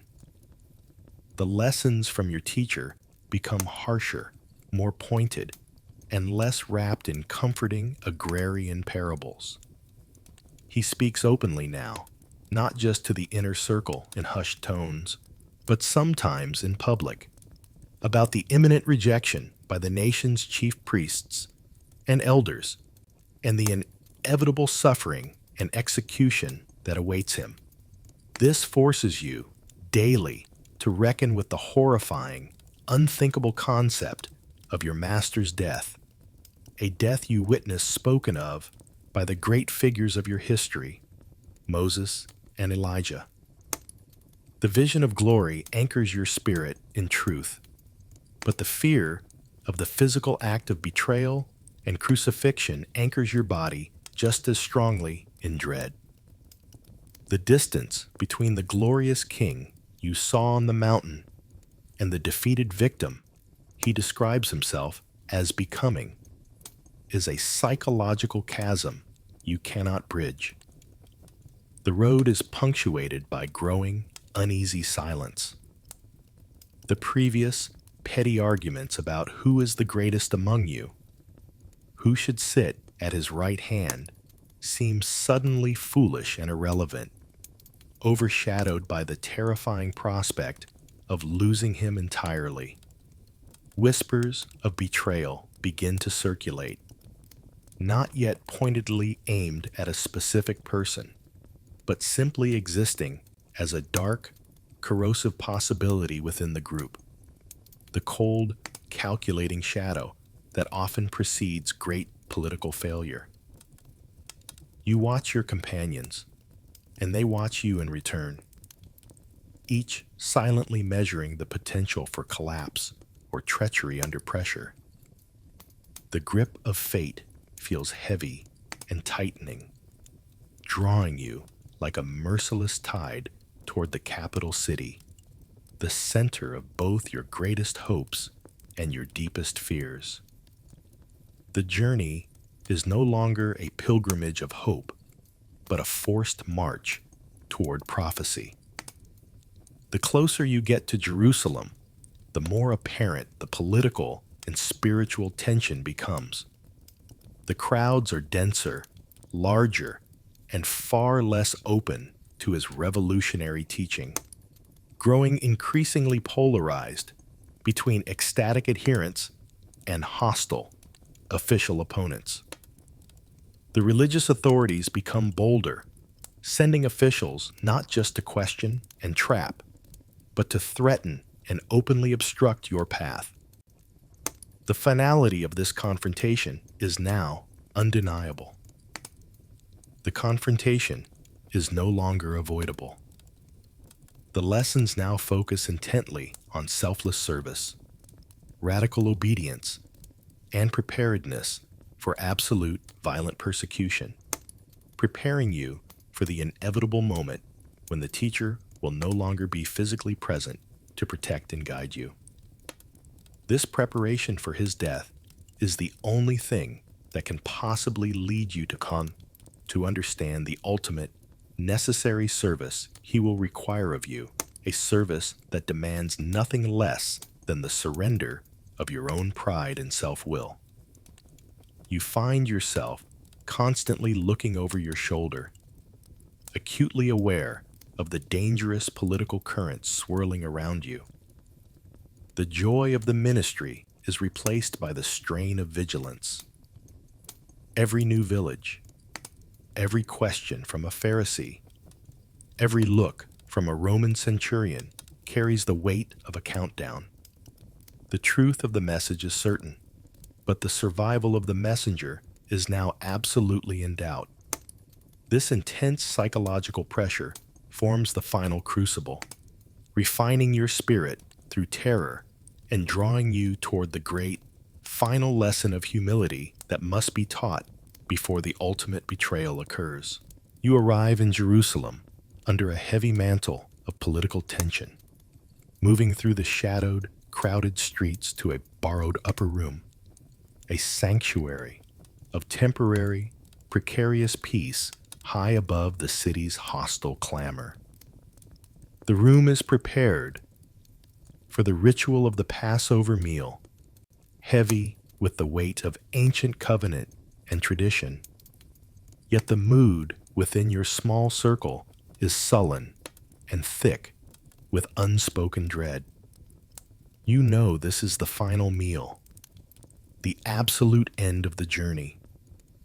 But the residual sense of political expectation for a glorious last-minute coup still clashes violently with the repeated brutal prophecies of suffering. You cling desperately to the possibility of a political victory, unable to fully surrender to the narrative of defeat. The air is tense, suffocating, charged with both the weight of history and the immediate, terrifying uncertainty of the coming hours. Every glance exchanged among the 12 is loaded with suspicion and submerged ambition, a bitter testament to the lessons you still have not truly learned. The tension breaks not with an announcement of a final battle, but in a shocking, painful act of humility. While you and your companions debate silently, even argumentatively, about who should take the lowest position, who should be seated closest to the master, who is truly the greatest, and who should perform the necessary menial task of washing the road dust from your filthy feet, your teacher rises from the table. He strips off his outer robe, setting aside the visible dignity of his teaching office, and takes up the basin and the towel, the immediate, definitive implements of a slave, the mark of the lowest servant, and begins to kneel. The sight of him, the Messiah you saw transfigured in divine light, the commander of the elements and the vanquisher of demons, taking on the posture of a servant, is physically and profoundly painful to witness. It is an act of inversion so radical, it momentarily strips you of speech and even breath. He starts with the man next to him, and then approaches your corner of the room. The focus is intense and unbearable. The dirt you have carried on your journey, the thick, sticky dust of the hostile road mixed with sweat, goat manure, and soil. The filth is the tangible evidence of your long, grinding journey and your constant movement through the world he is about to leave. The water in the basin is cold and immediately clouded by the grime of your traveling life. The shame that washes over you is immense, a wave of profound, burning embarrassment. You try instinctively to pull your feet away, protesting verbally, recognizing the ultimate, impossible inversion of the world's power structure. This is an act you should be performing for him, or at least for the eldest among you, not the reverse. His hands, the same hands that calmed the terrifying storm and healed the multitudes with a simple touch, now gently lift your foot, washing away the tangible evidence of your long, dusty journey. The absolute silence of the room, broken only by the slosh of the water and the gentle friction of the towel, is an unbearable judgment on your pride and your constant ambition for earthly recognition. It is a quiet, definitive exposure of your heart. He dries your feet meticulously with the towel, lingering on the rough calluses and bruised spots, a gesture of tenderness that cuts deeper than any rebuke. He then moves on to the next man, continuing the slow, profound ritual until he has serviced every single person in the room, even the one he knows is planning his immediate, final destruction. The ultimate, silent lesson sinks deep into the core of your soul. Your training is not about being recognized as great, about winning the highest seat at the table, or mastering the theological argument. It is fundamentally about being low, about taking on the position of the least, and embracing the true definition of authority, that it only exists for the purpose of sacrificial, humbling service. The authority you received was not for personal gain or glory, but for this very act of ultimate necessary service, the complete surrender of self-importance. The feeling of the water and the shame remain long after he puts his robe back on. The act is a final, practical sermon, a demonstration that the kingdom is built on washing dirt, not wielding swords. The intimacy of this profound act, the undeniable proof of his love and dedication, even in the shadow of betrayal, makes the revelation that must follow, the announcement of the betrayal, even more agonizing and impossible to bear. The lowest point of service immediately precedes the darkest act of human failure, demanding a moment of unparalleled spiritual endurance from you, which you are completely unprepared to deliver. The agonizing journey leads you away from the momentary, intense sanctuary of the upper room, across the dark, silent Kidron Valley, and into the familiar, shadowed olive grove of Gethsemane. The air here is cool and still, thick with the earthy scent of ancient olive trees. The teacher's demeanor is radically changed. The calm, self-possessed authority is replaced by a crippling, visible agony. He is weighed down by a sorrow so profound, it seems to drain the light and air from the world itself. A raw display of human anguish you have never before witnessed from him. He takes the inner three, Peter, James, and yourself, aside, telling you explicitly that his soul is sorrowful unto death, and you are given a command, not a request, to stay awake, to remain vigilant, and to pray, to provide spiritual support for the one who has always been your absolute strength, but the physical and psychological exhaustion of the past weeks, the constant press of the crowds, the political persecution, the terrifying prophecy of the cross, and the emotional weight of the Last Supper proves utterly overwhelming. You are utterly unable to perform this final, simple act of fidelity. The garden is cold and dark, the stones familiar, and despite the chilling urgency in his voice, your eyelids feel weighted down with lead, a heavy, irresistible force drawing you down. You succumb to sleep, your body betraying your desperate spiritual intent. You drift in and out of consciousness, experiencing the deep shame in the brief, agonizing moments you awake to find him praying alone, his face wet with sweat, his entire frame trembling, only to fall back almost instantly into the thick, self-protective oblivion of sleep. You realize, in those brief waking moments, that you are failing him at the hour of his greatest need, proving your loyalty is fragile and conditional.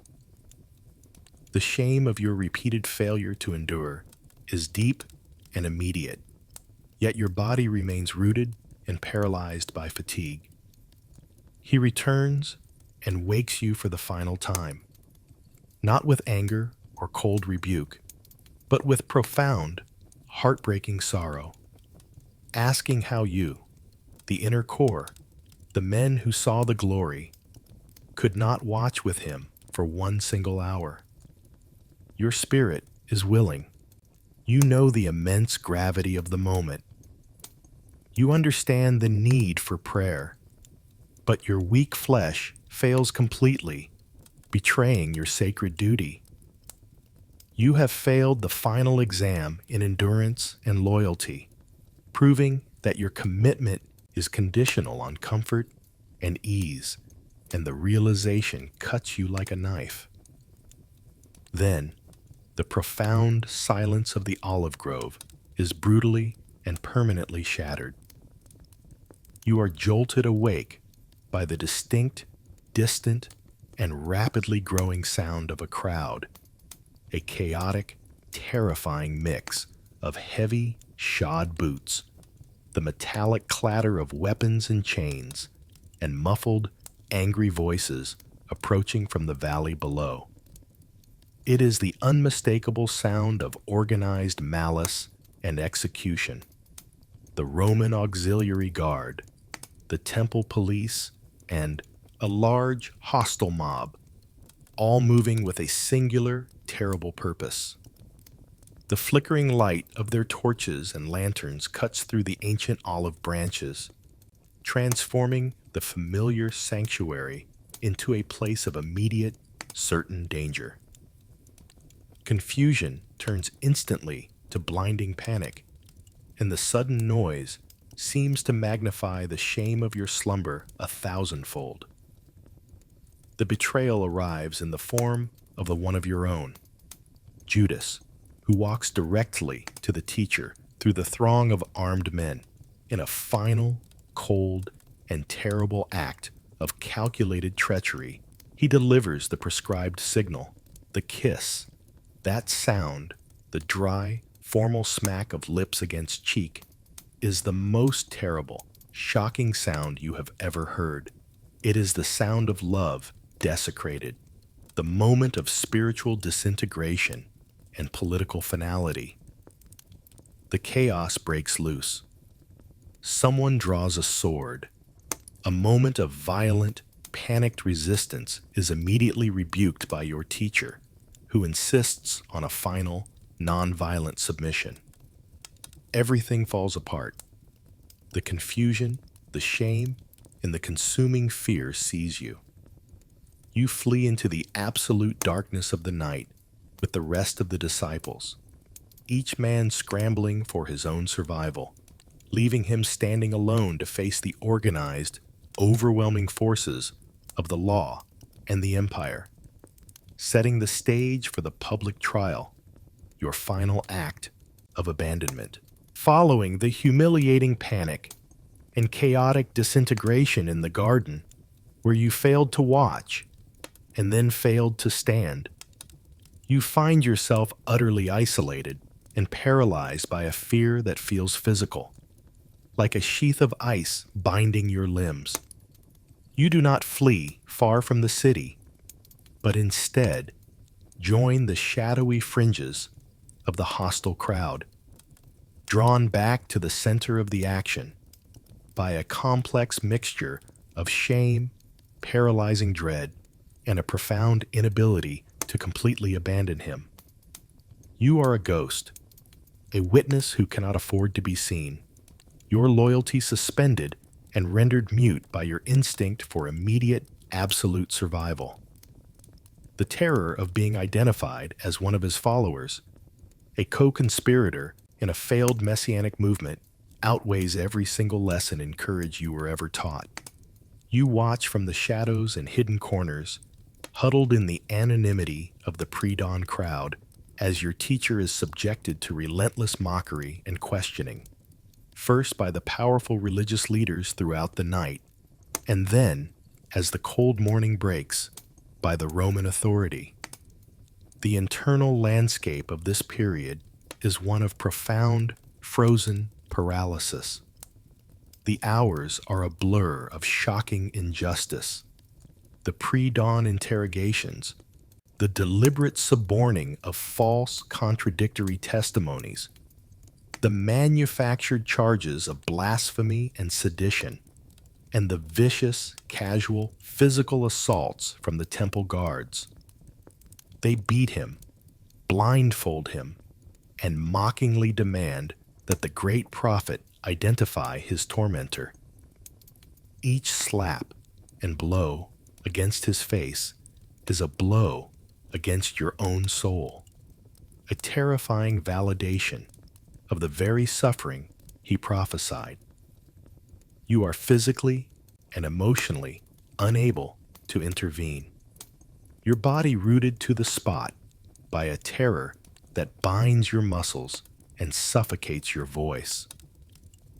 You feel the raw, internal screaming, the desperate, silent desire to step forward, to defend him, to testify to the truth of the transfiguration and the authority you witnessed over demons and nature.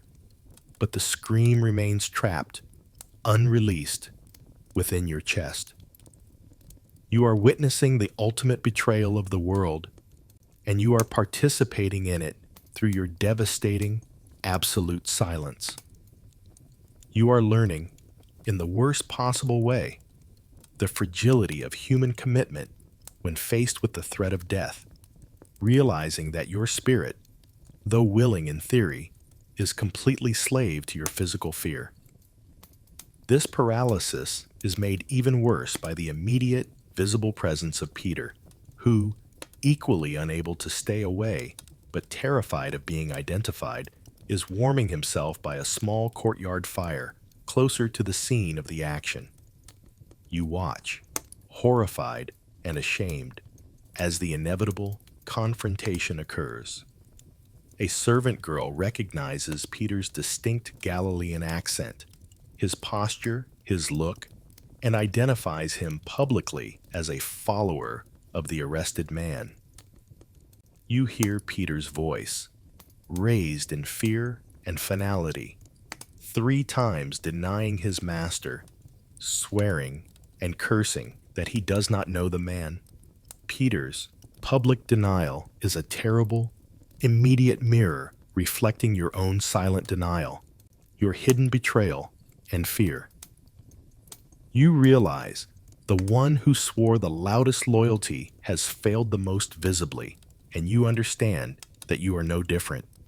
His moment of public failure is a devastating lesson in the fragility of your own commitment.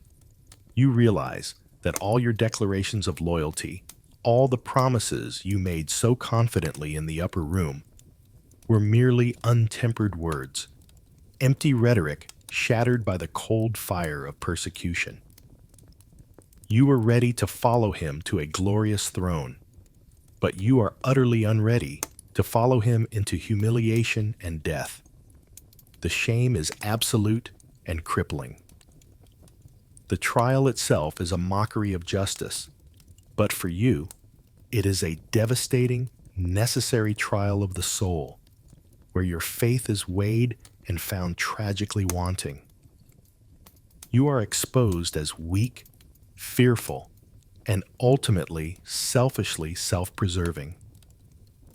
The final verdict is passed quickly by the Roman governor, a political expediency disguised as justice and authority.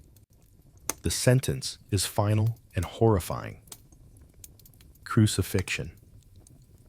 You watch the small procession form, knowing that this is the final agonizing path.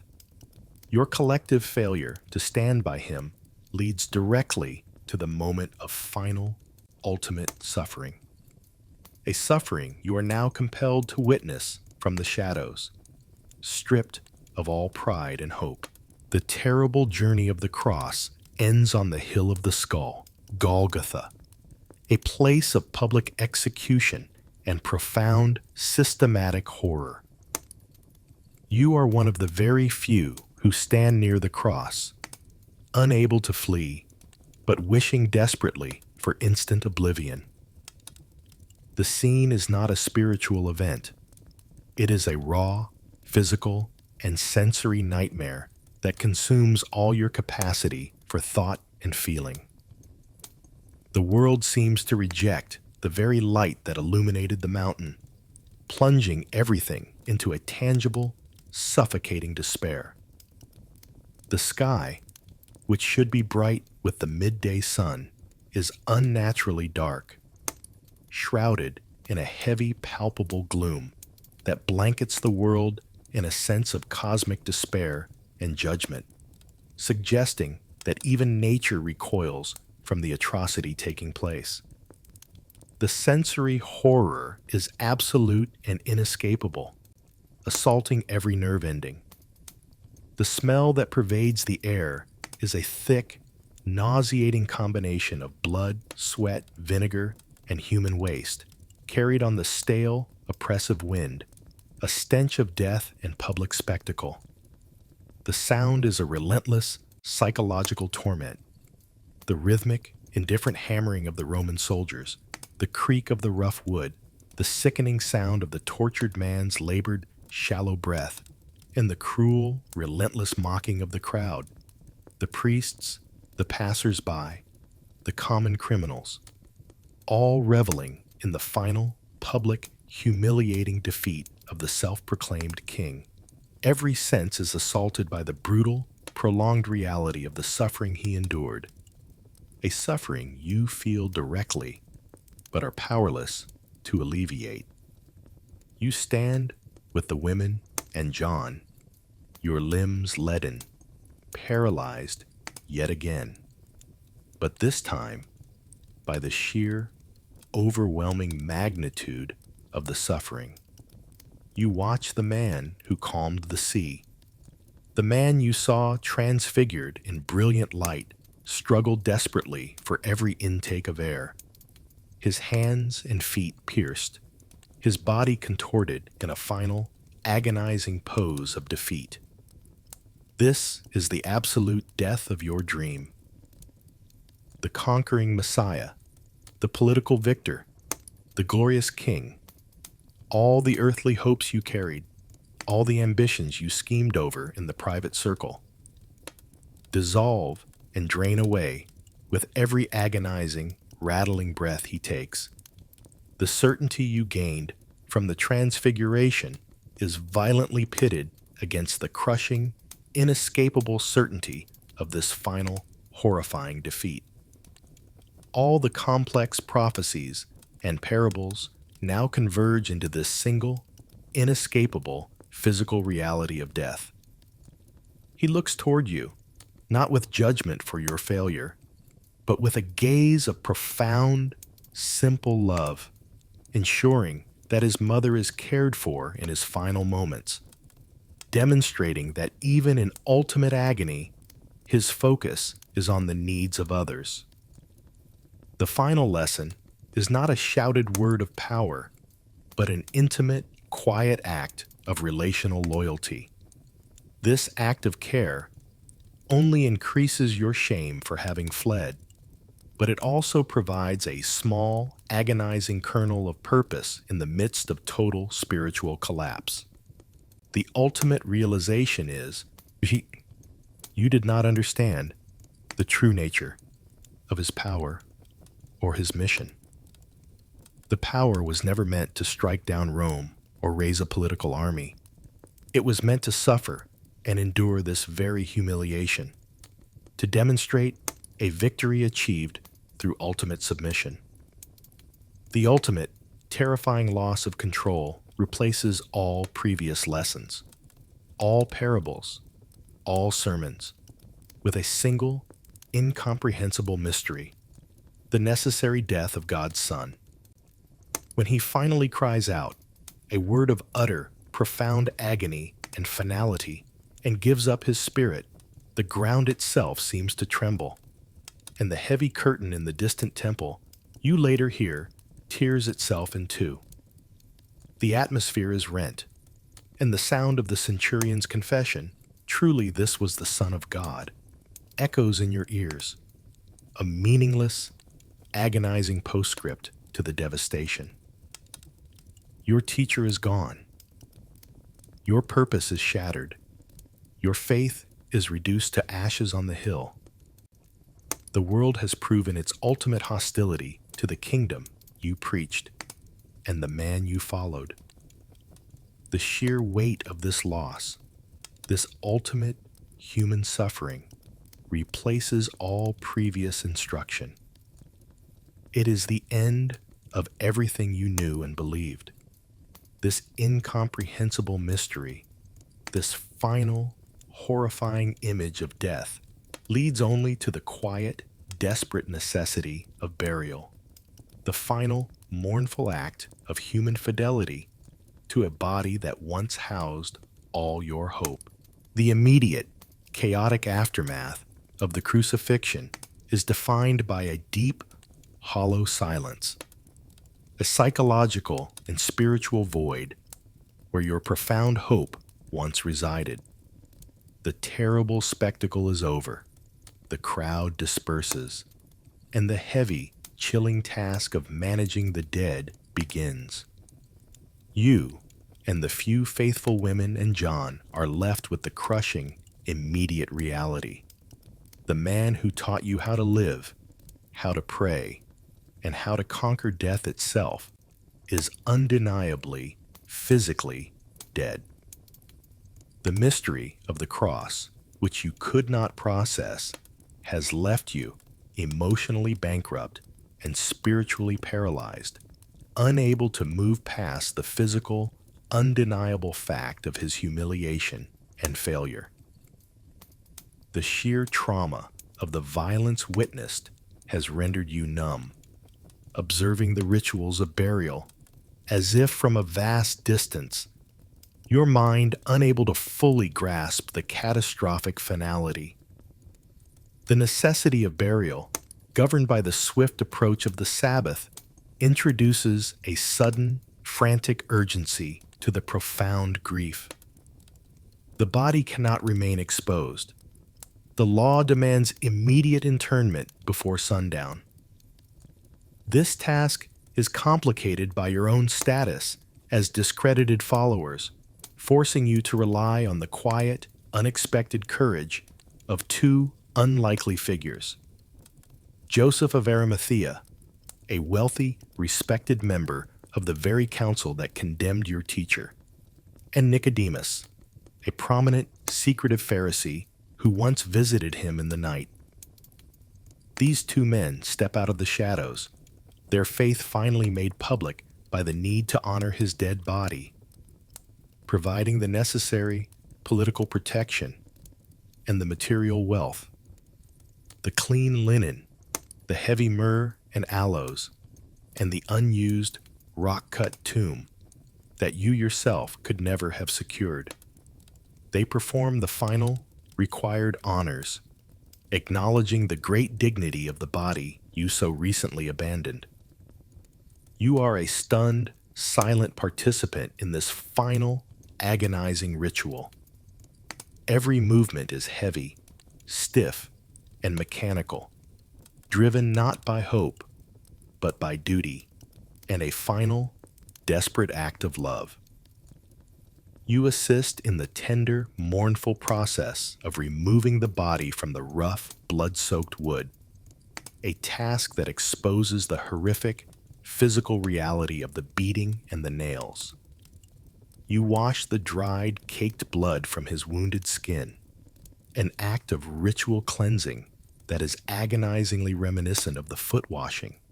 But now, the feet and hands are cold and permanently damaged. You are meticulously wrapping the body in the fine linen and the heavy, sweet-smelling spices, sealing him away from the world.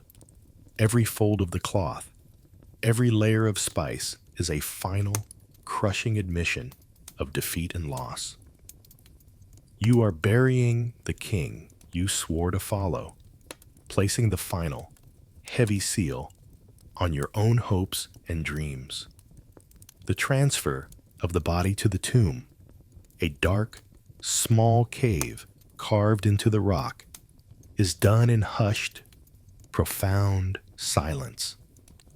You watch as the body is laid upon the slab, the finality of the act, a crushing weight on your spirit.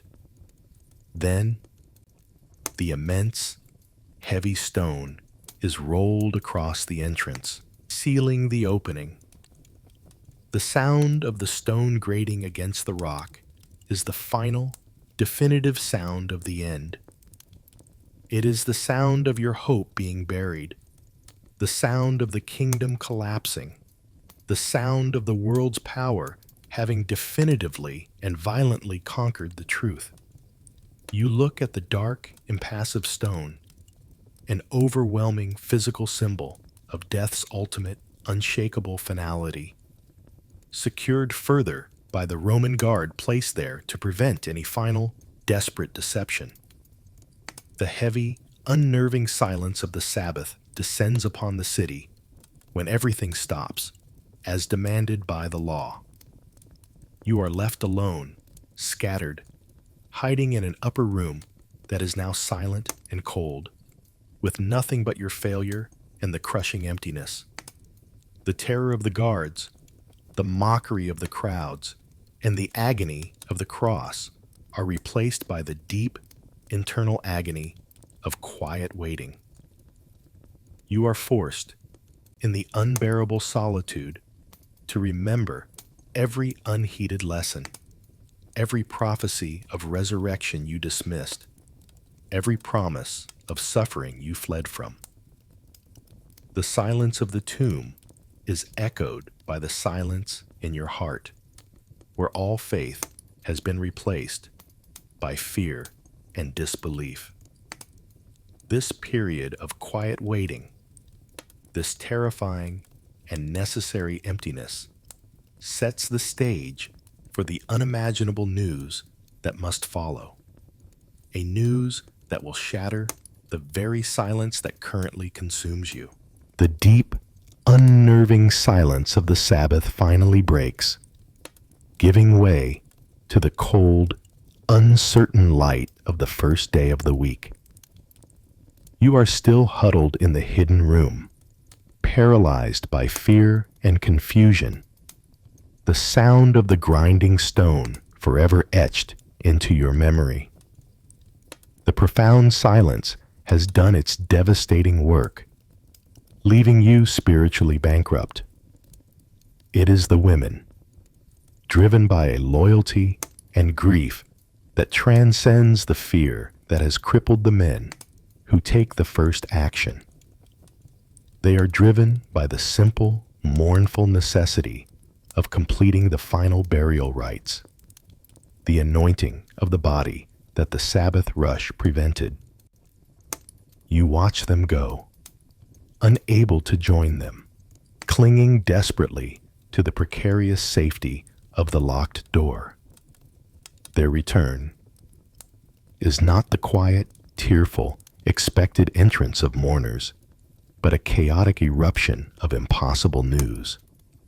They burst into the room, breathless, their faces pale with terror, but also shining with a bewildered, ecstatic joy. They speak of an earthquake, of dazzling light, of the heavy stone rolled away like a discarded toy, and, impossibly, of an empty tomb. Their words are a complete rupture of reality, a radical new beginning that immediately inverts the sorrow of the past week. But your mind, weighed down by trauma and logic, instantly rejects the tale as feverish grief. You refuse to believe, attributing their report to hysteria and overwrought emotion. Yet, the raw urgency and consistency of their story compel two of your companions, Peter, in his characteristic impulsive fervor, and another younger man, to race to the tomb. You follow, perhaps later, perhaps alone, drawn by the terrifying magnetic possibility of the impossible. The journey to the garden is a blur of panic and adrenaline, the weight of the last 3 days temporarily forgotten in the face of this incomprehensible rumor. You arrive at the scene of the burial and find only emptiness and baffling order. The heavy, immense stone is indeed rolled away, lying uselessly beside the entrance. You step into the dark, cool cave, the scene of your last, most crushing defeat, and find a profound, stunning absence. The body is gone. There is no sign of desecration, no evidence of robbery or struggle, only the incredible, unsettling sight of the linen cloths that wrapped him. They are not simply thrown aside, they are lying there, collapsed and perfectly formed, retaining the shape of the body that was inside them, as if the physical form simply dematerialized and passed right through the wrapping. The cloth that covered his head, once soaked with blood and sweat, is folded neatly in a separate place. The emptiness of the grave is not the silence of theft, but the charged, terrifying silence of miracle. The sight of the collapsed linen strips is the first, undeniable proof of an act beyond human comprehension. Then, the final, impossible confirmation comes, delivered not by a human witness, but by beings of dazzling light. Perhaps you too see them, the angels, messengers of the divine, appearing within the empty space where the body should lie. They speak with quiet, authoritative calm, repeating the prophecy you had all failed to remember. Why do you seek the living among the dead? He is not here, but is risen. The simple, declarative statement is a universe of meaning. This impossible news is a complete, radical inversion of all human history and all your recent experience. The fear and confusion of the past week crash against the terrifying, overwhelming joy of this moment. The paralysis that seized you at the trial and the cross is finally, violently broken by the incomprehensible truth of the empty grave. This rupture of reality, this explosion of impossible light in the darkness of the tomb, immediately transitions to the confusion of meeting the resurrected Master, who must now rebuild your scattered, broken faith.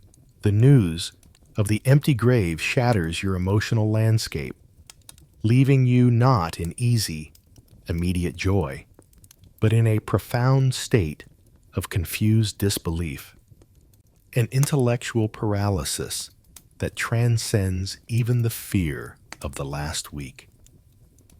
The fear and the shame of your denial remain, heavy anchors preventing true joy, binding your spirit to the cold memory of the cross. The reports are conflicting. The witnesses are breathless, and your human mind simply cannot reconcile the cold reality of the cross with the impossible notion of resurrection. Your spirit is locked between the undeniable testimony of the empty linen cloths and the sheer illogicality of a man walking out of death. Every shred of rational thought argues against the women's claims, forcing you to maintain a state of desperate, anxious suspense, hovering between total despair and terrifying, impossible hope. Then, the confusion ends, not with another dazzling mountaintop vision or the sound of celestial trumpets, but with an encounter that is both utterly miraculous and profoundly, frustratingly ordinary. You encounter the resurrected Master. Perhaps it is the group that sees him first, gathered anxiously and fearfully behind locked doors in the city, the heavy wooden bar, secured against the hostile world. Or perhaps you are one of the ones who see him by the familiar, calming shore of the sea, preparing breakfast over a small charcoal fire, the scent of smoke and cooking fish, a mundane reassurance. The focus is intensely on the ordinariness of his presence, contrasted with the irrefutable evidence of his suffering. He simply stands among you, saying, "Peace be with you." No thunder, no divine light, just a quiet greeting that instantly settles the tempest of fear within the room, commanding the terror to cease and restoring a calm you thought you had lost forever. This is not the grand political arrival you expected, but an intimate, unassuming visitation. The sight of him is a cognitive shock, a moment of deep intellectual rupture. He is physically present, recognizable, speaking with the same voice. Yet something is fundamentally, profoundly different, infused with an unseen, unbreakable authority. You stare at his hands, watching as he shows you the evidence of his wounds, the deep, jagged holes left by the nails, the gaping spear wound in his side. These are not relics of suffering, but badges of victory, tangible proof that the suffering was real, the death was absolute, and the resurrection is physical fact. The ordinariness of his presence, the way he eats a piece of fish, the natural cadence of his speaking, his ability to walk and talk as he always did, grounds the miracle in a way the angel's light could not. He is fully human, fully real, fully alive, bearing the scars of your failure and his ultimate obedience, proving that the victory was achieved through the trauma, not around it. In this moment of profound, simple reunion, he breathes on you, a quiet, definitive act of spiritual transference and recreation. It is an act of new life, reforming you from the dust of your doubt and the ashes of your shame, restoring the breath of purpose you lost when you fled the garden. He commissions you for a new work, establishing your purpose not with the fanfare of a king raising an army, but with the quiet authority of a master sending out his apprentices. He tells you that just as he was sent, now you are sent. You are no longer just a student following a teacher, a hopeful disciple waiting for a political revolution. You are now an emissary, an apostle, a witness sent into the hostile world with the most radical truth humanity has ever known. The shame of your denial and flight is not explicitly mentioned, but it is implicitly forgiven and superseded by this new, urgent task, replaced by the weight of a mission too important for past failures to matter. All previous training is immediately recontextualized as preparation for this new task. The simple authority you learned in healing the sick, the quiet humility you learned at the washing of the feet, the terror you witnessed on the cross, the patience required to preach his parables. All of it was preparation not for earthly reign, but for this, to carry the message of the empty tomb to the ends of the world. He charges you to wait, to gather, and to receive the promised power, the Spirit that will enable you to perform this task without fear, to make your fragile flesh finally obedient to your willing spirit. The waiting period is a final, necessary pause, a time to consolidate the shock and the truth before the explosive launch of the global mission. The fear is finally, irreversibly dispelled by the concrete reality of his living presence and the overwhelming gravity of the task ahead. This moment of intimate, quiet empowerment sets the stage for the final, enduring work of your life, the continuation and global expansion of the mission, which you must now shoulder until the very end, carrying his peace into a world desperate for the evidence of his victory. The narrative fast forwards through decades of hard-won experience. The young, ambitious, impulsive fisherman or tax collector who fled in terror in the garden is long gone, replaced by the apostle, the elder, the foundation stone of a movement that has spread like wildfire across the Roman world. You now sit in a small, dusty city on the edge of the empire, far from the sun-drenched hills of Galilee and the shadowed olive groves of Jerusalem.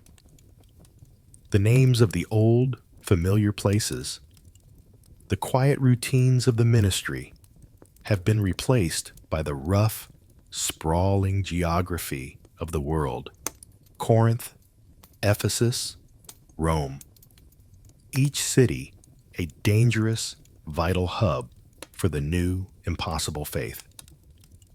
Your body is worn, your frame bent, your hands scarred not by nails, but by the relentless rigors of travel, the rough seas, the Roman roads, the countless nights spent sleeping on hard floors, and the occasional violence of local persecution. You are old, weighted by memory, but your voice carries the undeniable, weathered authority of one who has seen the impossible and touched the wounds of the resurrected Lord. Your legacy is not found in buildings of marble or monuments of gold, for you possess neither. It is found in the scattered communities of the early church, the small groups of believers who meet in crowded tenement buildings and quiet house churches across Asia Minor, Greece, and Italy. You spend your days not performing grand public miracles, though those sometimes still occur, but fulfilling the final commissioning, mentoring younger followers, teaching them to correctly parse the difficult letters received from Paul and others, and reminding them patiently of the quiet power of the shared meal. The breaking of the bread, the cup of wine, these simple, repeated acts are now the entire, profound focus of the kingdom's expression, the physical touch point where the memory of his death and the reality of his presence become one. You are the living link, the bridge between the terrifying reality of the cross and the enduring hope of the empty tomb. You use the memory of the light on the mountain and the shame of the silent trial as teaching tools, instructing the young that true greatness is found only in the lowest place, and true power in submission. Your most profound lessons are given over a simple dinner table, a word of grace and encouragement shared with a trembling new convert who fears the emperor's reach. You speak of the time the Master washed your feet, demonstrating that this ultimate humility is the true basis of authority within the church, proving that no task is too small, no person too low. You have learned that the highest form of teaching is simply to bear witness, to point back to the beginning with your scarred hands and your weary voice. The enduring spirit of the early church, your collective legacy, is built on simple, fierce love and the quiet power of memory. It is the memory of the Master's voice, the memory of his wounds, and the memory of the incomprehensible mystery that defeated death, a mystery you saw with your own eyes and felt with your own hands. This legacy is not a political one, designed to overthrow governments or accumulate wealth, but a spiritual inheritance, a shared life built on grace, restorative justice, and the constant, practical service to the poor and marginalized, fulfilling the law of love he gave you. You realize now that the grand political vision you hoped for was too small. The kingdom he brought was infinitely larger, spiritual, and enduring, spanning all nations and generations. As you sit, watching the flicker of an oil lamp, the crucifixion remains the ultimate terrifying reality, the necessary point around which everything turns, the single event that judged the world and judged your own soul. But the silence of the tomb is permanently broken by the quiet, undeniable testimony of the empty linen cloths and the reality of the Spirit that burns within you. Your work is not over, but it is foundational. You are a dying generation of witnesses, tasked with passing on the raw, unpolished truth. Before you, too must face your final end, perhaps by the sword or the public execution you once feared. Your life has become a testament to the greatest lesson, that failure, shame, and death are not the final words. The final word is the quiet, eternal life that burns in the heart of the community you leave behind. The enduring fire of faith that began with the shock of a morning and the simple sound of a friend's voice, a fire that will continue to burn long after your body, like his, rests in the earth.